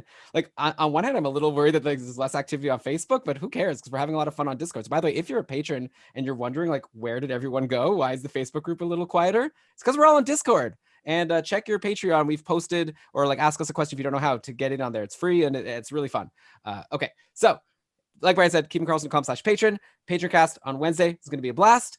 Brian, I had a great time breaking down all the deals. I think for the most part, we agreed on everything. Maybe I'm a little bit higher on Josh Anderson in fantasy than you, but I feel like Andreas Janssen. And Andreas Janssen. I mean, I'm not that high, but maybe I'm a little higher than you. So yeah, I think I like when you and I agree. I think then people can trust us a little more. I think both of us also were as like unsure as we can be about goalies. Like I don't think we've said anything that too strong that we're gonna have to eat our words for, which is maybe good podcasting or bad podcasting. Let us know what you think. If you like the show, this is like one of our first big shows in a while with actual new news to talk about. So if you haven't listened to us for a while and you've come back, thank you. And also get in touch at Keeping Karlsson on Twitter, or like we've talked about in our Patreon community. But with that, Brian, I guess it's time. Actually, Brian, do you mind if I just plug one more thing quickly? I would love it. In fact, I've been waiting for you to do it this whole episode. So guys, if you're not tired of hearing my voice, then maybe you'd be interested in listening to more of me because I've got a new podcast that I've been doing with a friend of mine, Ryan Krieg, who's a patron of Keeping Karlsson, really smart guy. And we're doing a podcast all about hockey cards. It's a new hobby that both of us have gotten into. It's kind of like fantasy. You're like, just looking at players, you think, oh, their card is cheap. That's like, the player's got low value and you think it's going to shoot up. There's different metrics for what causes a player's rookie card to go up. Like the fact that Tyson Barrie might be on a team with McDavid makes him like, really valuable just because, that's a popular team. So it's like, but anyway, we're having a lot of fun talking about hockey cards, learning about this hobby, learning about how to be successful at it, buy and sell. So it's all like fantasy. And yeah, so I think we've done a pretty good job. We've done 3 episodes so far. We've got another one that we're going to be doing live on Tuesday. Monday? I don't know. Okay. Well, follow us at Near Mint Hockey or look us up on your podcast app. It's called the Near Mint Hockey Card Podcast. And yeah, I'd love to hear what you think about that too. So I just want to throw a little shameless plug there about my other podcast. But obviously my one true love is Brian and Keeping Karlsson. And once again, I've had a blast here, but let's take her home. So let's cue the outro music. And Brian, why don't you go ahead and read us the credits? All right. This episode of the Keeping Karlsson Fantasy Hockey Podcast was presented by Dauber Hockey and powered by our patrons, including potentially you. Logo art by Brandon Weeb, outro music by fans, Warp Tour alumnus Pat Roach. This episode was researched with help from Dauber Hockey, Frozen Pool, Dauber Prospects, Natural Stat Trick, Evolving Hockey, Cap Friendly, by the way, just an amazing resource at this time of year and every time of year. They also have this great depth chart function, which is currently my favorite way to check a team's depth charts. That's Cap Friendly. Also charting hockey, Hockey Reference, Hockey Viz, Hockey Database, Elite Prospect, and Roto World. Great job, as always, Brian. Looking forward to doing this again with you on our Patreoncast on Wednesday, and then some other time for another regular episode. Good night. Or good morning, depending on what time you're listening. Until next time, remember, fantasy hockey is for everyone. Bam. PJ just said that his most valuable hockey card is a Lindros rookie card, which is his score. I remember it was an interesting year because Upper Deck didn't have a Lindros card. So it was only score, one of these like crappy brands, and it's not worth a lot. I'm sorry to say, because Eric Lindros, yeah. It's Patty. I thought it was PJ the whole time. What? I thought this was PJ, but Patty. Oh, obviously, Patty. I'm so sorry. The whole because we have a patron named PJ who also chats with us. Okay, well now I have to relook at every single chat message and reframe it, thinking this is Patty and not PJ. Anyway, yeah. Unfortunately, also those cards from the '90s aren't worth a lot in general because a bunch of us were collecting them. And so it's like the cards now are worth a lot more. So even like the best players like Yarmir Yager rookie, Pavel Bure, like Nick Lidstrom, like Also, none of them are worth anything. I'm just gonna step on you before anybody bows out of the live chat to say like, thanks so much for being here. The more people that show up live, the better for us. It's so fun to have like this like instant feedback and like these other takes and angles and conversations. So thanks a lot for being here and hope to see you in 2 weeks time too. Yeah, thanks a lot. This was so fun. Thank you. Thank you everyone bringing me life. But okay, now let's go. So Brian, great job. Talk to you later. Bye everyone. Thanks. Bye Patty. Sorry for not knowing you were Patty. Big friend of the show. Okay, bye. Bye. Patty's got good tweets.